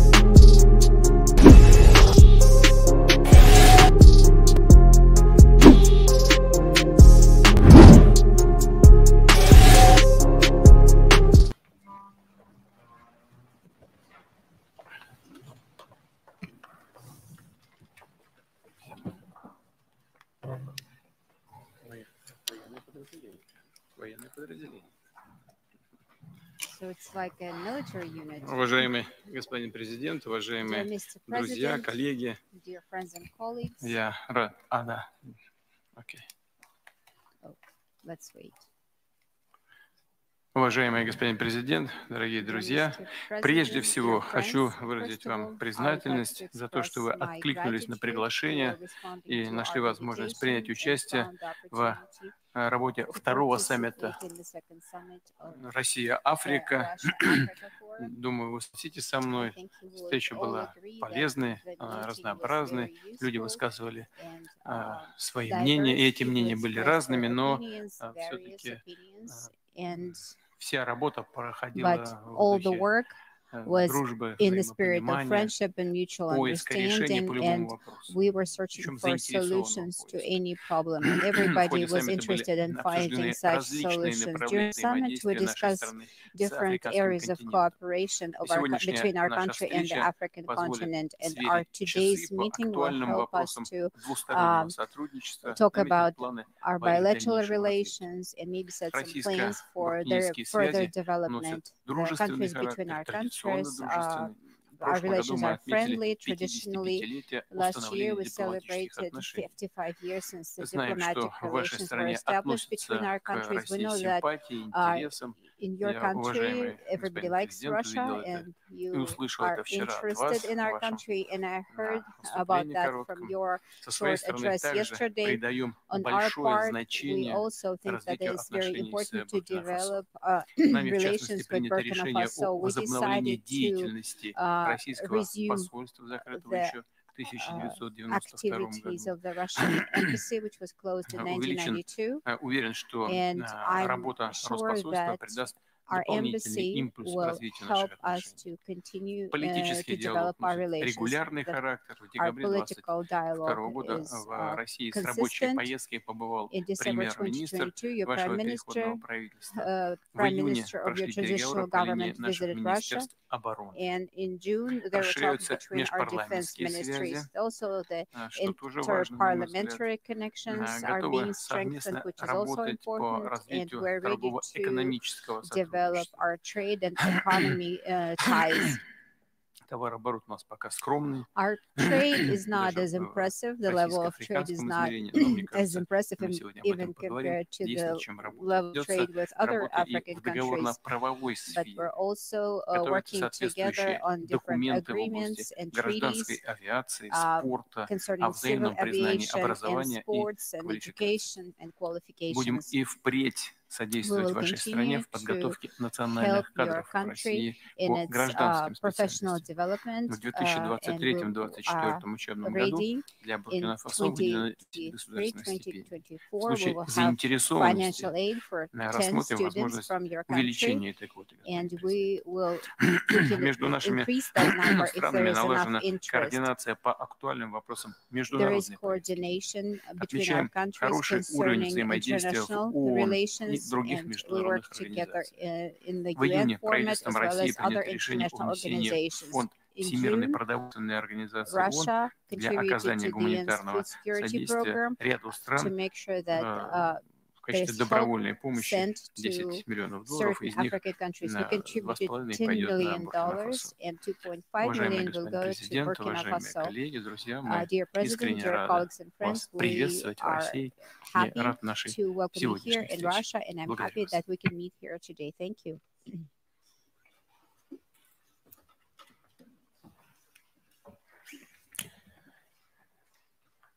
D'accord.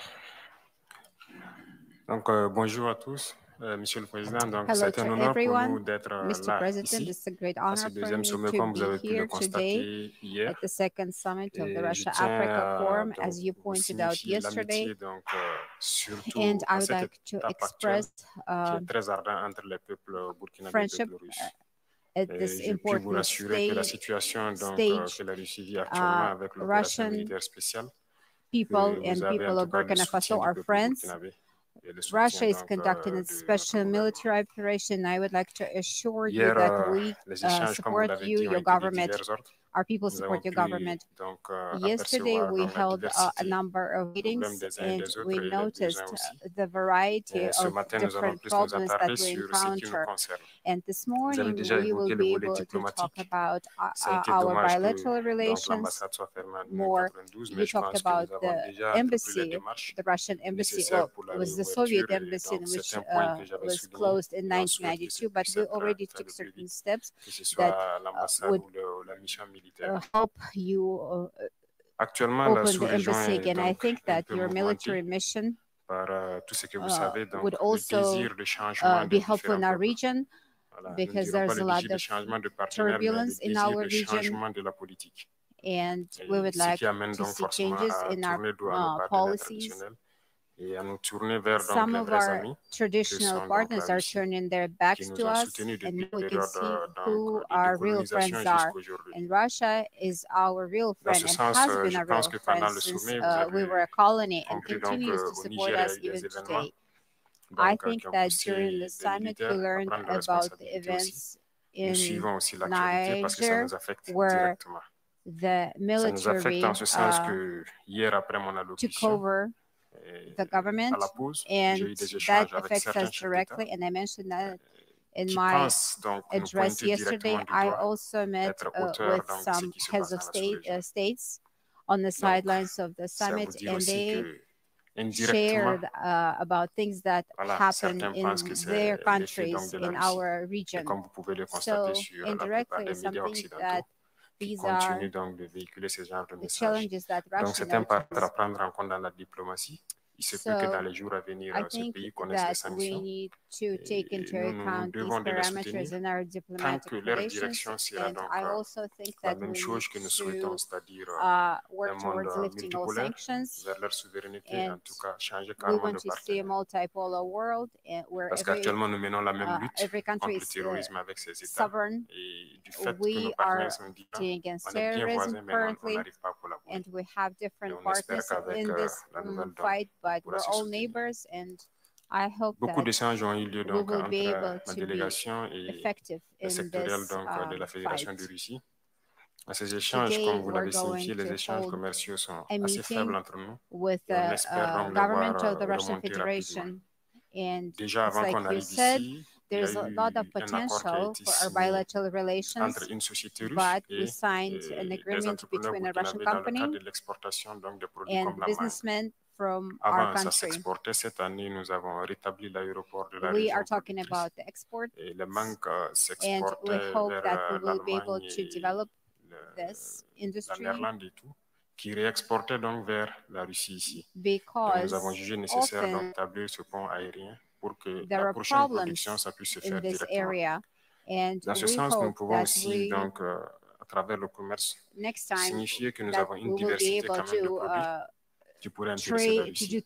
Trade directly because we have a number of goods and products that Russia might be interested in. So I think that we need to encourage such meetings between our private companies. I think that you might take advantage of our agricultural products. We have also talked about building a plant, a processing plant. Parlant donc d'échanges commerciaux et d'installation d'usines, nous avons un besoin crucial d'énergie. À ce titre, donc, c'est un point important pour moi. We need energy, of course. It is a very important item on the agenda. And if it's possible, we'd like to build a small nuclear plant in our country to generate electricity. We are strategically located in the center of the West African region, and there's lack of energy in the whole region. And I think if Russia strengthens its presence in this region, it will be able to generate energy for the whole area. And we would like to Sur le volet donc de l'énergie, toujours, il y a eu des échanges dans le cadre donc des hydrocarbures. And as far as energy goes, we also talked about la majorité de nos importations different aspects, and we want to see how we could restructure our imports and discuss this with Russia. We also had contacts with some companies, and we would like to get your support in this. I'm also talking about oil products.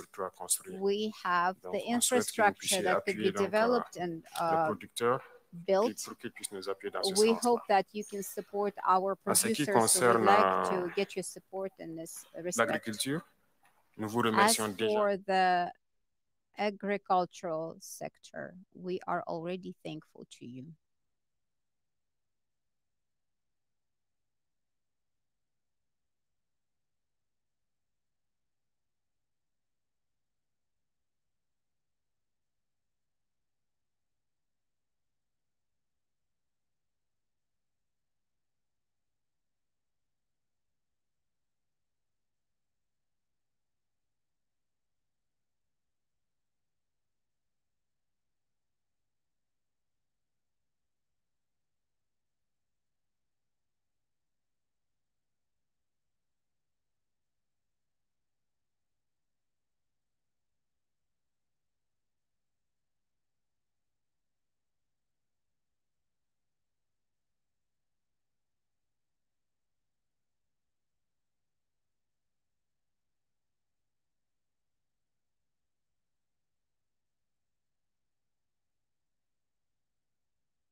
between countries in Africa to support young African business initiatives and so forth and so on. These are a couple goals that we are looking forward to achieve. But, you know, before I move forward, because later on we'll still have a little bit of speech to share with you guys, and we'll have a panel at the end of this event. I would like to invite, we have two speakers that will come here and share a little bit about what they're doing and maybe the idea of One Africa as well. And first one is Ethiopia community, Ethiopia Swahili community. Yes, here. Yes, please, ladies and gentlemen, a round of applause to a brother there who come to share with us what it stands for.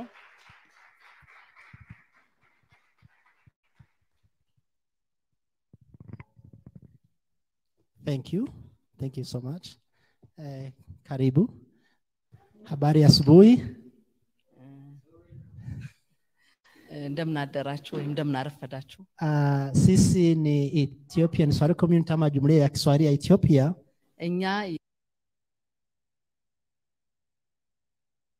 Ni lazima tuwakumbuke watu wa namna hiyo. እኛ ለኪስዋሂሊ ታጋዮች እንደመሆናችን እንደዚህ አይነት ሰዎችን ማክበርና ማመስገን አለብን። Na kwa sababu hiyo tungependa tumkaribishe hapa. በዚህ ምክንያት ነው ወደዚህ ጋበዝነው ili tumpatie kitambulisho ama cheti cha kumshukuru. ሰርቲፊኬት ወይም ደግሞ የምስጋና ሰርቲፊኬት እንደምናከብረው ለማሳየት ልንሰጠው ፈልገናል። Karibu ndugu yangu.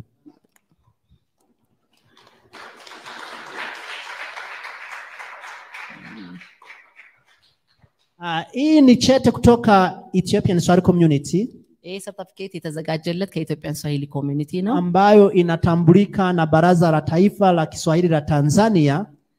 ይሄ ሰርቲፊኬት ደግሞ የኪስዋሂሊ ዋና መሰረት ያለበት ታንዛኒያ ውስጥ የታወቀ ነው lakini pia inatambulika na Chuo Kikuu cha Dar es Salaam Tanzania እና ዳር es Salaam የሚገኘው የትልቁ የታንዛኒያ ዩኒቨርሲቲም ያውቀዋል kwamba sisi tunafanya shughuli za kujihusisha na lugha ya Kiswahili. ይሄንን ነገር ኢትዮጵያ ውስጥ ስለ ኪስዋሂሊ እንደምንሰራ እነሱም ያውቁናል እሱም ይታወቃል endelea na uko mbeleni labda utakuja kuwa shujaa wa Kiswahili. በዚሁ ቀጥል ወደፊት የስዋሂሊ ጀግና ትሆናለህ asante እናመሰግናለን asante nimemaliza okay appreciate. Thank you so much. Asante sana. Amaseganalo. Kamsahamnida. Next, I would love to welcome Madam from UNISA, Haimanot. Please, a round of applause to her as well.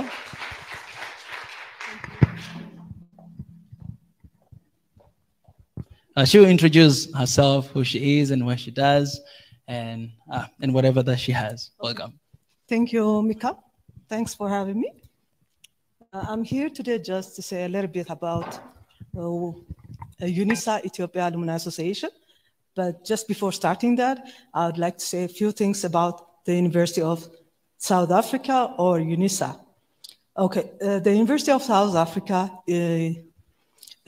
in Ethiopia got established due to the collaboration of the university with the government of Ethiopia back in 2007. It's now more than 10 years. And it managed to graduate more than 700 students during these years. And most of the graduates are doctoral graduates from different fields of studies. And they are serving different level positions in the government, non-government institutions, and having their own business, consulting firms, and so on and so on. And we also find them in different in government ministry offices. And the rest, we have master's graduates, bachelors, and honors. So the whole idea of the University of South Africa Ethiopia Alumni Association is to be able to bring together these graduates to give back to their university and their community as a whole. So our main idea is to be able to contribute to the community, especially by identifying the human capital development needs of Ethiopia. So what we do is we have now legally established back in 2020, and we have alumni members, currently more than 200. And we prepare different events, that is alumni networking events. We come together, we give or make available different trainings and workshops for all alumni members and also for the business community. And we really want to have a longer vision to change, especially we are focusing these days on the mindset of the people of Ethiopia, you know. And we really encourage people like a person like Mika. We really have a common vision because we are also working for One Africa. The thing is, the strategy that we are using is we use the alumni networks, you know. The University of South Africa has different alumni chapters across Africa, and mostly in the sub-Saharan African countries, like starting from Kenya. We have alumni chapter in Kenya.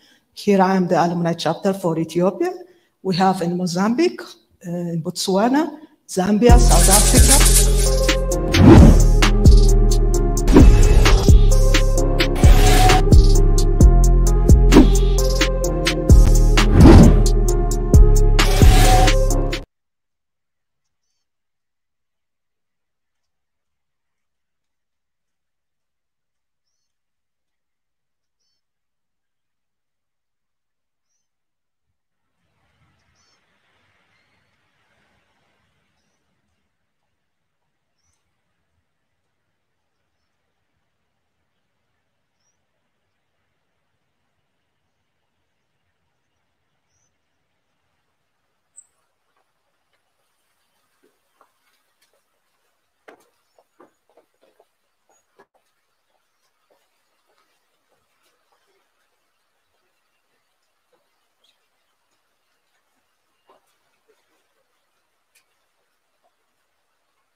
I think now we're going to proceed to a panel discussion that we will have all of you to be involved in here. And The panel discussion will include on the way forward of One Africa, the ways forward that we need to, the foundations that we need to lay on the ground to make One Africa a reality. It's been discouraging journey for many Africans to think about Pan-Africanism or African unity. It was unthinkable. And some say like, it was just talks. You know, like we were talking about it. Many people, Dr. Kwame Nkrumah and other Pan-Africanists were motivated. And I remember I read a book of Dr. Kwame Nkrumah, Africa Must Unite. He said Africa must unite. So, and also Professor Lumumba, if you've heard of him, I think he was saying, if Africa doesn't unite, in 25 years' time, Africa will be recolonized. That's the fact. Because now we can see clearly what people want out of Africa. It's not the people.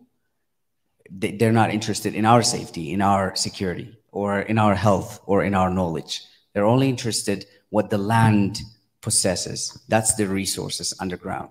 And they tend to forget that the education system that was created will enlighten the youth of Africa one day and bring about change to Africa. So I think with this said, I would like to go and proceed with the discussion, and would like to involve all of you and give suggestions, comments, and also the way forward, maybe from the perspective that we haven't seen it. So I would like all of you to be involved in this, and we'll continue to the panel discussion. Exactly. Actually, if you guys have been joining us on live YouTube, this is what we have been doing all the time, right? Having conversation with everybody, but we always wanted and dreamed to have a conversation like this face to face. And even before we begin, I would like to say this, that we are to blame. Before we begin to blame anyone out there, we are to blame as Africans, because we are the one that we allow what is happening in Africa to continue to happen. But we have a say, and we have an opportunity today to stop that. And one of the ways to stop that is for us coming together, because unity is power. You know, what you have, if you share what you have, Ebenezer, with me, and I share with you what I do have, we're going to be unstoppable. I believe that with everything I got in my heart. Maybe for a long time it didn't happen. And one of the questions that I get all the time, people, they're saying that, so what's the difference of One Africa and African Union? Because you guys, you pretty much talk the same thing. And we always tell them this, that we are in a business of building a new system. We want to build a new system from the bottom up. Because, appreciate that. Because we don't want to leave our people behind. When you're talking about, our organization is basically focusing on just normal, ordinary people, ordinary folk like me. You guys, you didn't know me before. This is the first time you know me because you see me today. But it's just normal people who love Africa. And I don't even call myself Pan-Africanist, but I call myself just African who loves Africa. Because people, they have different ideas of Pan-Africanism and all these labels. So I don't like labels. If you want to label me as an African. And all of you guys in this room, you guys are African. You love Africa. And you have seen what has been going on in Africa. And one of the solutions that we have is to unite, is to come together. We don't need even to write on papers that we want. No, I need to see you as my brother. I need to care for you. I need to see you beyond your ethnicity, beyond your color, beyond your country. I need to see you as a human, as African. I need to connect with you. The first thing that comes to my mind when I see you, you're an African. You're an African. I don't need to know anything else. As long as you're an African, you're a human being, man, I love you, you know? And that's kind of mentality we need to our people. Because all these borders that we have, all these things, they can take a long time, you know, bureaucracy and all these things. We don't care about that. The only thing we care about in Africa is us to be united, us to be connected, because we have more in common than we think. We have a lot more in common. And so in this panel discussion, guys, we're basically looking for solutions. You guys have ideas. You guys have questions. And we're here, but we're not the only one who are going to answer your questions or whatever ideas, but we can all participate because we are together in this. And even our structure, in One Africa is horizontal because there's no like a CEO, founder, and this is secretary. We don't have that thing. It's horizontal because we all depend on one another. And that's, what we're going to do here today. Ebenezer, Dr. Ebenezer? Yes, I think we need to, we always discuss on StreamYard, maybe you have seen us arguing and, rubbing up ideas. Mm-hmm. So that's what we need here today. Like, you might have opinions about, it could be negative, it could be positive. And the good thing is we have to take all in. Like, you don't leave anyone behind because someone has seen it from different perspective and we need that opinion. Maybe you saw it from a perspective that me and Mika or One Africa team members didn't see. So we need all the opinions we can get so that we can move forward. I always say, like, it's a year of action. I don't want to talk about One Africa for the next coming 2-3 years. I want One Africa to happen, to start happening, just the way that we did, like Mika coming here and then we're here today. Like, I never thought I would be here today, to be honest. A year ago, I never thought I would be here. But I met Mika online and then we started talking. And it was only the two of us who were going live stream. Now, to be honest, he doesn't even have time for me because there are lots of African members, diaspora groups joining the live stream and discussing and conversing with us, ideas, even from Caribbean, different people are joining in how to change the image of Africa. So we need those kind of ideas from you, and you are Africa. You are the future of Africa. So we need your hands in here. Did you mention the topic already? Yeah, the way forward for a one and united Africa. That's beautiful. And also, I want to take a moment to appreciate the art CEO. He's back there. Danny, I appreciate so much. Thank you very much. Yeah, thank you so much. It's been an honor. This is the man behind everything that we are doing here in my stay here in Ethiopia. So I want to appreciate you. Salute. I love that man. Could you clap your hands for him, please? And of course, I want to appreciate the that brand. I forget is Enku Design for for making me look good today. I appreciate it so much.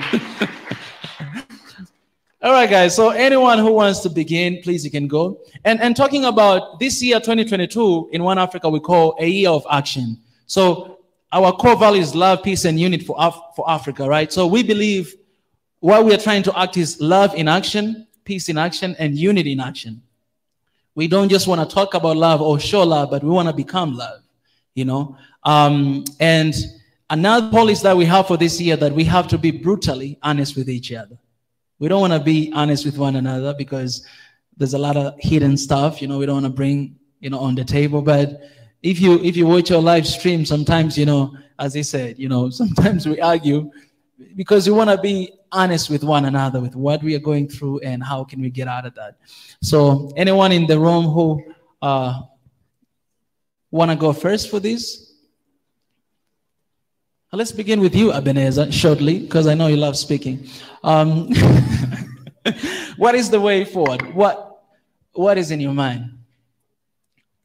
For me, I think, I don't know if we have followers. We have followers here, so they know what I think. I think I talk about education most of the time. Mm-hmm. And the short way is I've been also conversing with CEO of Arts TV, and I like the idea of Africa Renaissance TV, right? So it's an African Renaissance TV that we're actually being here. So this is the second birth of Africa. So for that, we need to be equipped with education, knowledge. And so far, like you said, we've been given the image of bad picture. We can start from the color black, actually. So like just the idea of black is wrong. And I've been saying this a lot the last days. Even yesterday we were talking about it. Ethiopia is not colonized.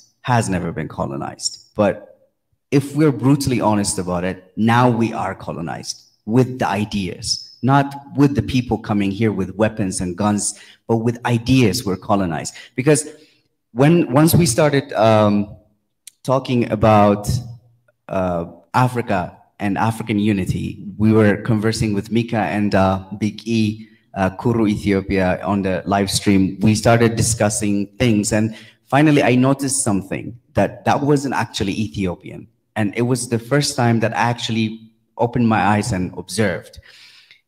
Ethiopians, you know, netela, or the thing that we wear for funerals, is a cultural cloth. So netela has its own, it's a kind of cultural clothes like this, but it's made a bit thinner. So I hope this is not funeral clothes. No. So we wear that on different occasions, but the occasions define, you know, like, for example, if it's a wedding, there's a way of dressing it. And if it's a funeral, there is a way of dressing it, like wearing it on. Like, I think they put the telet, the design down when it's funeral, and the telet goes up when it's wedding. So I note that's a white color, and we didn't have a color issue. But recently I observed that people are wearing black scarves for funerals. So the indoctrination of the black is bad, the devil is black, and all those things is coming after Africa gained its independence. Like, all African countries gained their independence because of Ethiopia's fight on Adwa, and the Italian defeat resulted in the idea of Africa being independent. Many states were liberated, like 33 states at once were liberated from colonial states. And now we're taking the color black and pitching it as bad, actually. So, like, knowledge that we capture, the education system that we bring, it's all brought from somewhere. Like, I studied veterinary medicine, and when we asked our dean, he said we brought it from the United States, the curriculum. We didn't have our own curriculum. We didn't develop as an African. We didn't learn from Kenya. We didn't learn from Uganda. We just brought it from somewhere who has grown. And it doesn't even match up. It doesn't even fit Ethiopian context. So, like, I think we need to work on education. And the second thing that we need to work is on media. People like medias like Arts TV need to come up. Swahili Nation Network need to come up into Africa and show what Africa is. I think that's where we need to start. The way forward for Africa and for African unity is education and media. That's what I believe. That's amazing. That's amazing. You know, let them think about black colors, whatever it is. But us, as Africans, we know black is excellence, right? That's what we know. And that's why we have to tell every African out there that you're excellent and you should be proud of your skin, you know? Yeah. Anyone else, guys? It's an open discussion. Anyone else want to contribute, want to say anything? You're all welcome. But it's very important also to say that, guys, we are not anti-West. Our organization and what we stand for, we're not anti-West. We're not here to say that, hey, hate on that country, hate on, no. We believe in humanity. We believe in Africans. We're not anti-West. Our mission is to help our people to see what we do have, to remember Africa before colonization. And most of us, we don't know. To be honest, even me, I don't know. I need to go back. But it's to remind each other, to know who we really are. So we're not preaching about hatred towards anyone. That's not what we talk about. We're talking about love, peace, and unity for Africa. Ladies and gentlemen. Thank you, Mika, and congratulations on your launch and how amazing that you're doing it in Ethiopia. Thank you for that, honestly. I just wanted to introduce myself quickly because I do have to take off. Mahalet Taklamariam. I'm founder and organizer, like you said, Hub of Africa Fashion Week, which started back in 2010. And the whole idea behind the fashion is to connect the continent through fashion. So we've been trying to do that with, you know, through fashion, music. I think those type of creative activities does connect us. So I just wanted to mention that we've been doing that, and we've had many, many designers that have showcased their brands on our stage and have connected with other Ethiopian designers and have stayed connected, and not just designers, but other models would become friends. And so making that connection any way we can from whether it's through fashion, music, you name it. So I just wanted to say that, and I just wanted to congratulate you. Thank you. Thank you so much. Thank you very much, Mickey, for coming to Ethiopia. I'm very happy to see you. As I told you, I only see you on YouTube. Thank you so much. So I'm very glad, by the way, to be here today. And I will start by just greetings. Salam Nachu.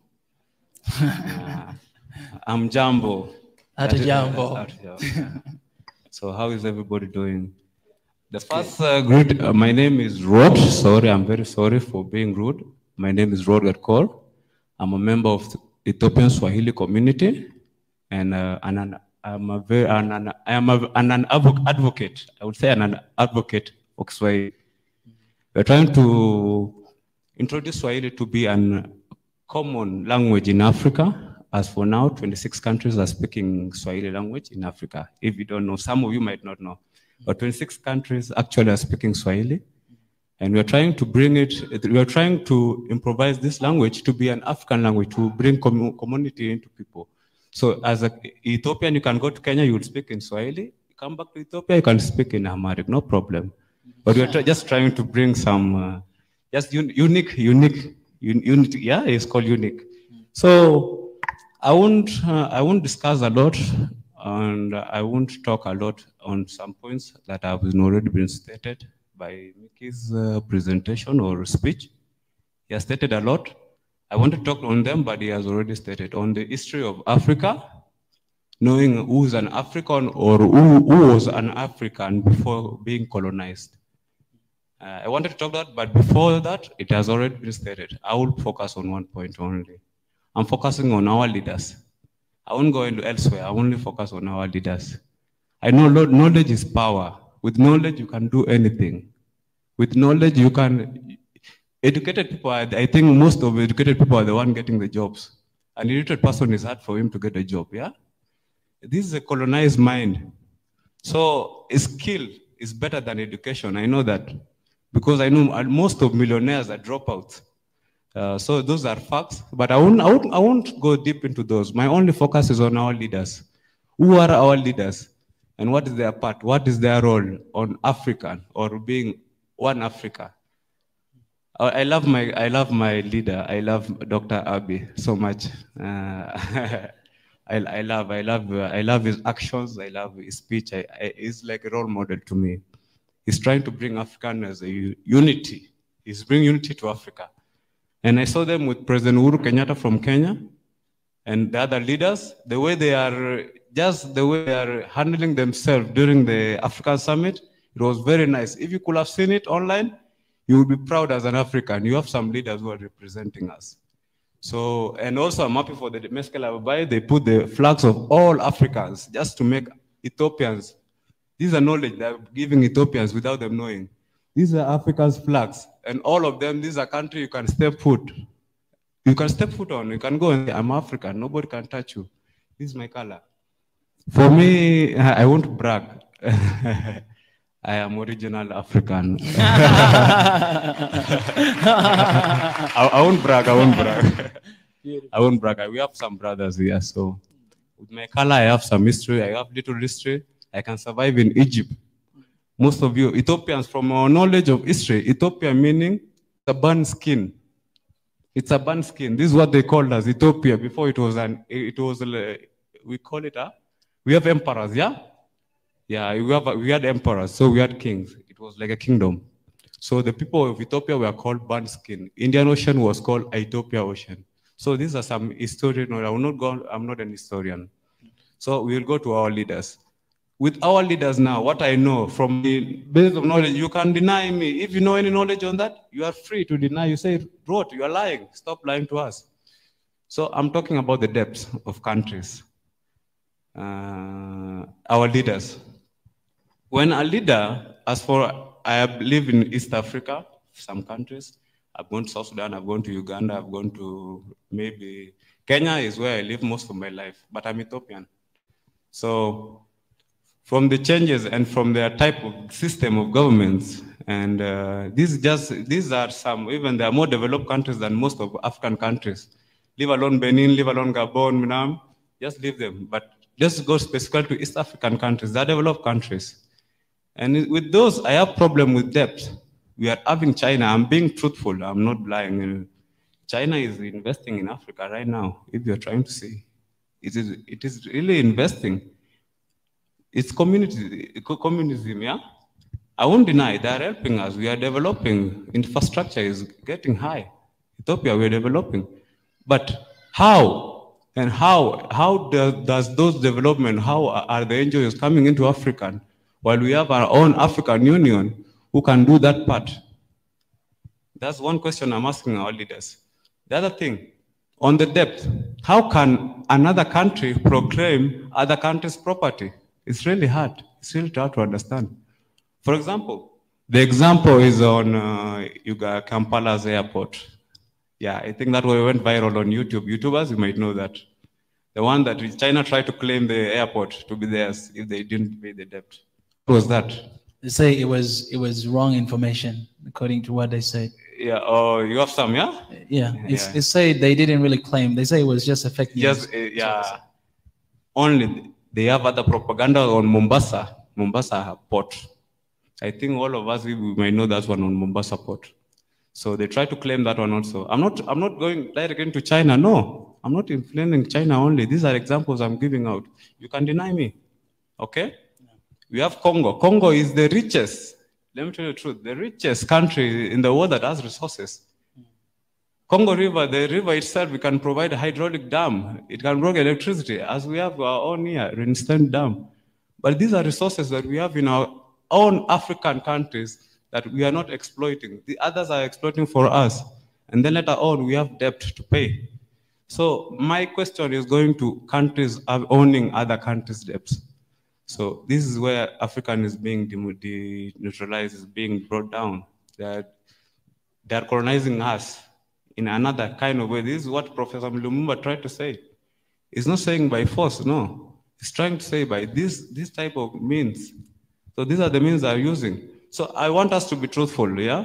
And I want us to talk briefly on this. We should ask our leaders, what are their plans? They have, yes, they have the summit, they have the power, but what are their plans on dealing with these debts, on bringing Africa into countries were colonized, but what are their plans on finishing the debts for countries to be free? We help each other. If Somalia is in problem, it can interfere as an African country, it can help out. Yeah. We don't need an NGO. We have the resources. I need, this is the question I'm basically focused on. So I hope you guys will help me. And that was my question. Thank you very much. That's a beautiful question you raised. I think it's one of the things that we always, talk about, like our discussions, it's always about that. And that's why we go back to the saying, One Africa, because to be honest, no one can stand alone. No one. And what is costing us as Africans? We are not cooperating and supporting one another. We are not. Like, I would trust someone else outside of Africa than my own neighbor, and we'll always go back to historical background, what we did in the past, this and that happened. And that's why our message is this, because we do believe that today, Ethiopia, they have the largest dam in Africa that can produce electricity, not just for Ethiopia, but for other countries in Africa. So imagine if we are one, what would that mean to the rest of Africa? That means we are not going to be in the dark anymore. We'll have electricity, and having electricity, having industry, produce more, manufacture things more. You go to Tanzania, we are blessed. We have Tanzanite. You cannot find anywhere but Tanzania. You go to Congo, you're speaking about Congo. You go to South Africa, you go to Somalia. Man, like Africa is blessed, but we need to cooperate one another. We need to stand with one another. We are not instead we are competing against each other. I love what Uhuru Kenyatta said when he went to South Africa and he met with the president of South Africa. They have a plan to form this one airline, Kenyan airline and South African airline as Pan-Africanist airline. And he said that, you know, the problem is we compete with one another. So everybody is looking for something out there like, okay, I need to collaborate with maybe the US or China or to do that. Instead of cooperating with one another, we have everything. In Africa, we have everything. We have mindset, we have everything. And when it comes to collaborate with Chinese or US, honestly, this is my stand, my personal stand. I always share this with my people that there need to be 50-50 equal partnerships. The problem that we have right now, the partnerships that we have, you see, it's like 12% your country. And then the other percent them. But all the resources, everything comes from your country. And when you go to those organizations in our country, when you go to top leadership, like the CEO, vice CEO, or whatever, the top leadership, you will not find African there. You'll find it somewhere down there. So they don't have any say in making decisions. All decisions they make, just some other people from outside. So these are kind of things that our leader in Africa we should work on. When we have all these treaties or all this agreement, we have to make sure that it's for our people. We have to make sure that it's 50-50. We have to make sure that our people are there as well on top of the leadership to make decisions. But we don't make decisions. And Thomas Sankara said, whoever feeds you controls you.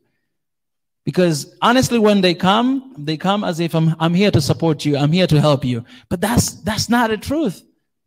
I always talk about 3 lies that we believe for so long. And I'll tell you guys 3 lies. The first lie, this is my belief, my personal belief. You might not agree with me, that's fine. The first lie, we know that, you know, they always say that there's first world country, second world countries, and third world countries. What is third world countries? It's Africa. So you have a lot of young Africans who wants to run away from Africa because it's third world country. It sounds bad. Like you sound inferior, like you sound like you're somewhere there. So I want to go to the first world country. But to be honest, guys, we have only one world. Maybe soon, I mean, Elon Musk will go to Mars and we'll have 2 different worlds. But we have the same world. We're all living in the same world. These are kind of things that they should not make us feel like we are lesser than anyone else because we are living in the same world. The second lie, they say that there's developed country and developing country. Let me tell you this. If they are developed country, then why they always focus on exploiting what we do have in Africa to develop themselves? If developed, that means you got yourself figured out. You're a developed country. Why coming and take what we do have to develop yourself? Yes, I know they might have different concepts, but in my knowledge, we are all developing countries. Every single one of countries in the world, they're finding an opportunity to take advantage of each other and to develop themselves. And that's how it is. So if we feel like, oh, we are developing, oh, they're developed, they got themselves figured out. No, we are all developing and we're trying to make out in life. We have to see each other like that. And the last lie, which is there, is that the world supports Africa. So you're talking about debt, loans, AIDS, all those kind of supports. But, you know, I have data. I read like every single year, Africa is losing more than 50 US billion all the way to 100 billion US dollars every single year, Africa. But you know what we receive in loan is less than 50 US billion every single year. So that means you get like 1,000 shillings in Tanzania, and then you lose like 200,000 shillings. It's crazy amount of money that Africa is losing every single year. The truth is Africa sustains the world. And I'm using the word sustains because sustain, it means strengthening mentally and physically. That's what Africa does. The resources of Africa, it support everybody out there. But it's a time for the resources we have and everything we have to support our own people, to develop ourselves, to make sure that we are getting out of this whatever war situation we have right now, to develop ourselves. And of course, it can develop the rest of the world too, because we are human, we are Africans, we love everybody, but it's not the time to be taken advantage of. It's the time for us to be awake, to understand what we do have, to cooperate with one another. That's the only thing we want. I see you as a human, you see me as human. 50-50, that's the only thing we want. We're not preaching anti-West or whatever. No, or anti-East. No, we want that for our people. And the only thing for us to do that is to come together, because unity is strength, and it's a threat to the rest of the world. Our forefathers have been trying to fight for that for so long, and you'll see what is happening all the time. And we're fighting for that today. I don't know what will happen to us, Ebenezer. Your face is here. But all in all is we're trying to see our people together and to get out of this situation that we have right now. I'm talking too much, guys. Yes, please. Where's the mic for our brother there? Thank you. Primarily, I have two questions that I want to forward for you. Before that, I would like to say something on the topic. Recently, after the Organization of African Union officially accepted Swahili language as working language, additional working language. This is a big thing and a big moment continentally. And beyond that, Addis Ababa University is also on the stage to teach Swahili language by degree level. This is a big thing, and personally, I appreciate the Swahili community here in Ethiopia, and I would like to extend my personal appreciation for Imani Yohani, who is working tirelessly for creating such kind of things, and I like his effort. So Imani, I like your effort, and keep it up. For me, having regional media organization is a betting thing. Imagine we Africans, let's say, let me pick one example. United Nations Security Council is a big concern for us. Prime Minister Abiy also mentioned this point on the AU session, and Africa deserves that. A continent with 1.4 billion people never don't have a voice and sit there in United Nations Security Council. That's why all pressures are they want to impose as they want any kind of sanctions or embargoes over Africa. That's a big problem. So this is also, for me, this is the lack of one continental media which represents Africa to express African stories. So having continental media is a basic thing for me. Beyond that, common understanding is also important. Common understanding between leaders, even, for example, today, on what happened in between Ukraine and Russia. Africa is divided into two. Some condemns Russia and some want to remain just silent. That's good thing. I don't know. That depends on their national interest. But as Africans, we have to just stand. We have to have one position. That's my opinion. But common language is necessary, like Swahili. I was asking Yohani when he was my guest. He said that Swahili is the basic thing. What we prefer Swahili to bring continental or regional language is it is non-ethnic based language. That's good thing. So languages is necessary to create common understanding, to share our experience and to tell our stories. So having one language bring us to communicate on one way and to have a common understanding. So such kind of things are important. For example, a big initiative like African Free Trade Continental Free Trade Area is a good thing for creating economic.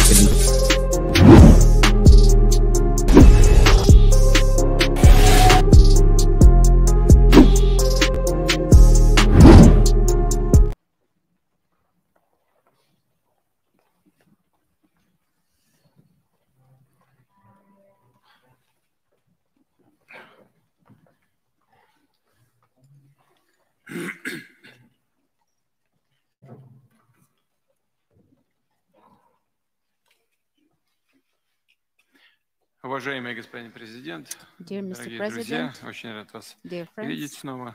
Мы вчера, по-моему, неплохо поработали. Хочу вас поблагодарить за то, что вы были вместе с нами в эти дни.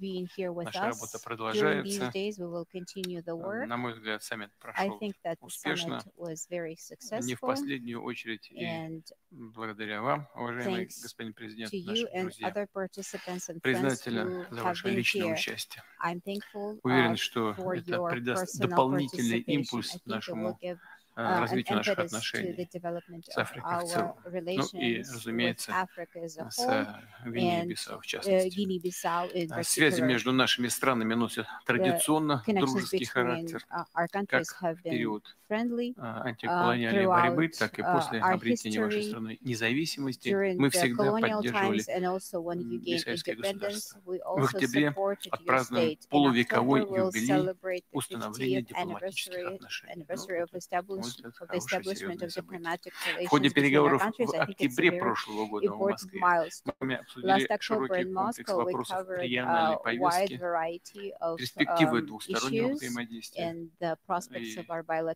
сегодня есть relations. возможность And наметить today we дальнейшие have an шаги по развитию opportunity наших to отношений. plan further У нас steps in the налажен development of регулярный our политический relations. диалог. В прошлом Our году political вы dialogue is имели consistent. возможность Last year, министром you иностранных дел. welcomed our Спасибо вам за foreign это minister. на Thank you полях for 77-й сессии Генеральной Ассамблеи speaking ООН. with him on the sidelines Председатель of the парламента 77th вашей General страны принял Assembly. участие во Head of второй your международной parliament парламентской participated конференции in the Россия second Африка в марте в parliamentary Москве. conference between Russia and Достигнута Africa договоренность last об March учреждении группы in дружбы. Moscow. And Что касается the российско-бисайских friendship group was торгово-экономических и established. As инвестиционных for связей, the trade and investment, то у нас потенциал большой, there он is пока не a раскрыт. great Поговорим potential о возможных that мерах we по still улучшению to показателей discover. товарооборота.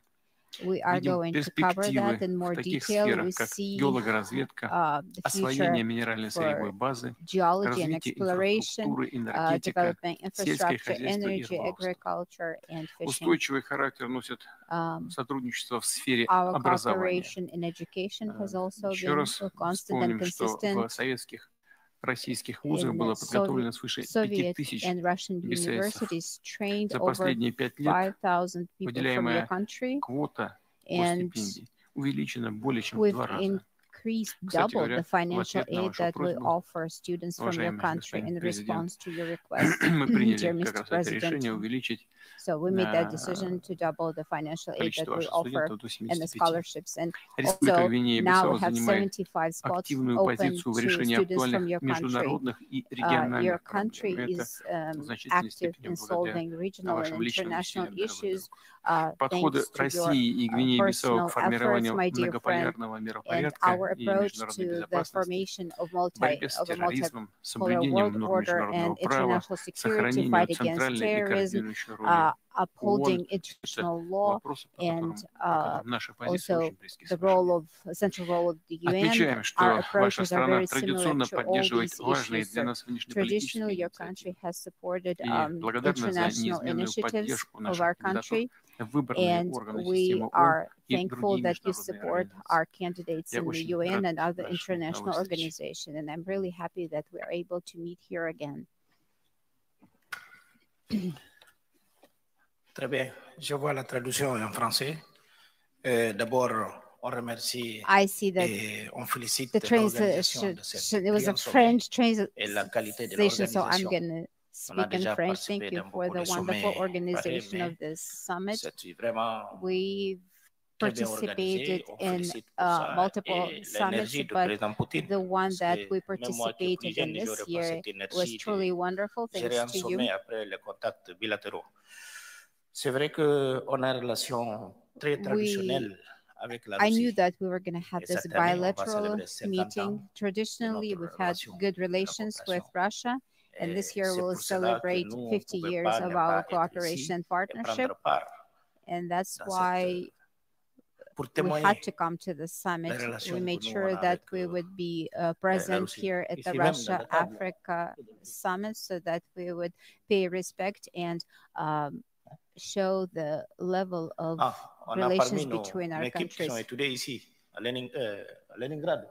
Some of my team members actually studied in Leningrad and Baku. That guy he got his degree in the Soviet university, so we have close ties with Russia. Mr. President, you can count on us as a trustworthy partner. We're not just friends, we're brothers, and we will never forget the support that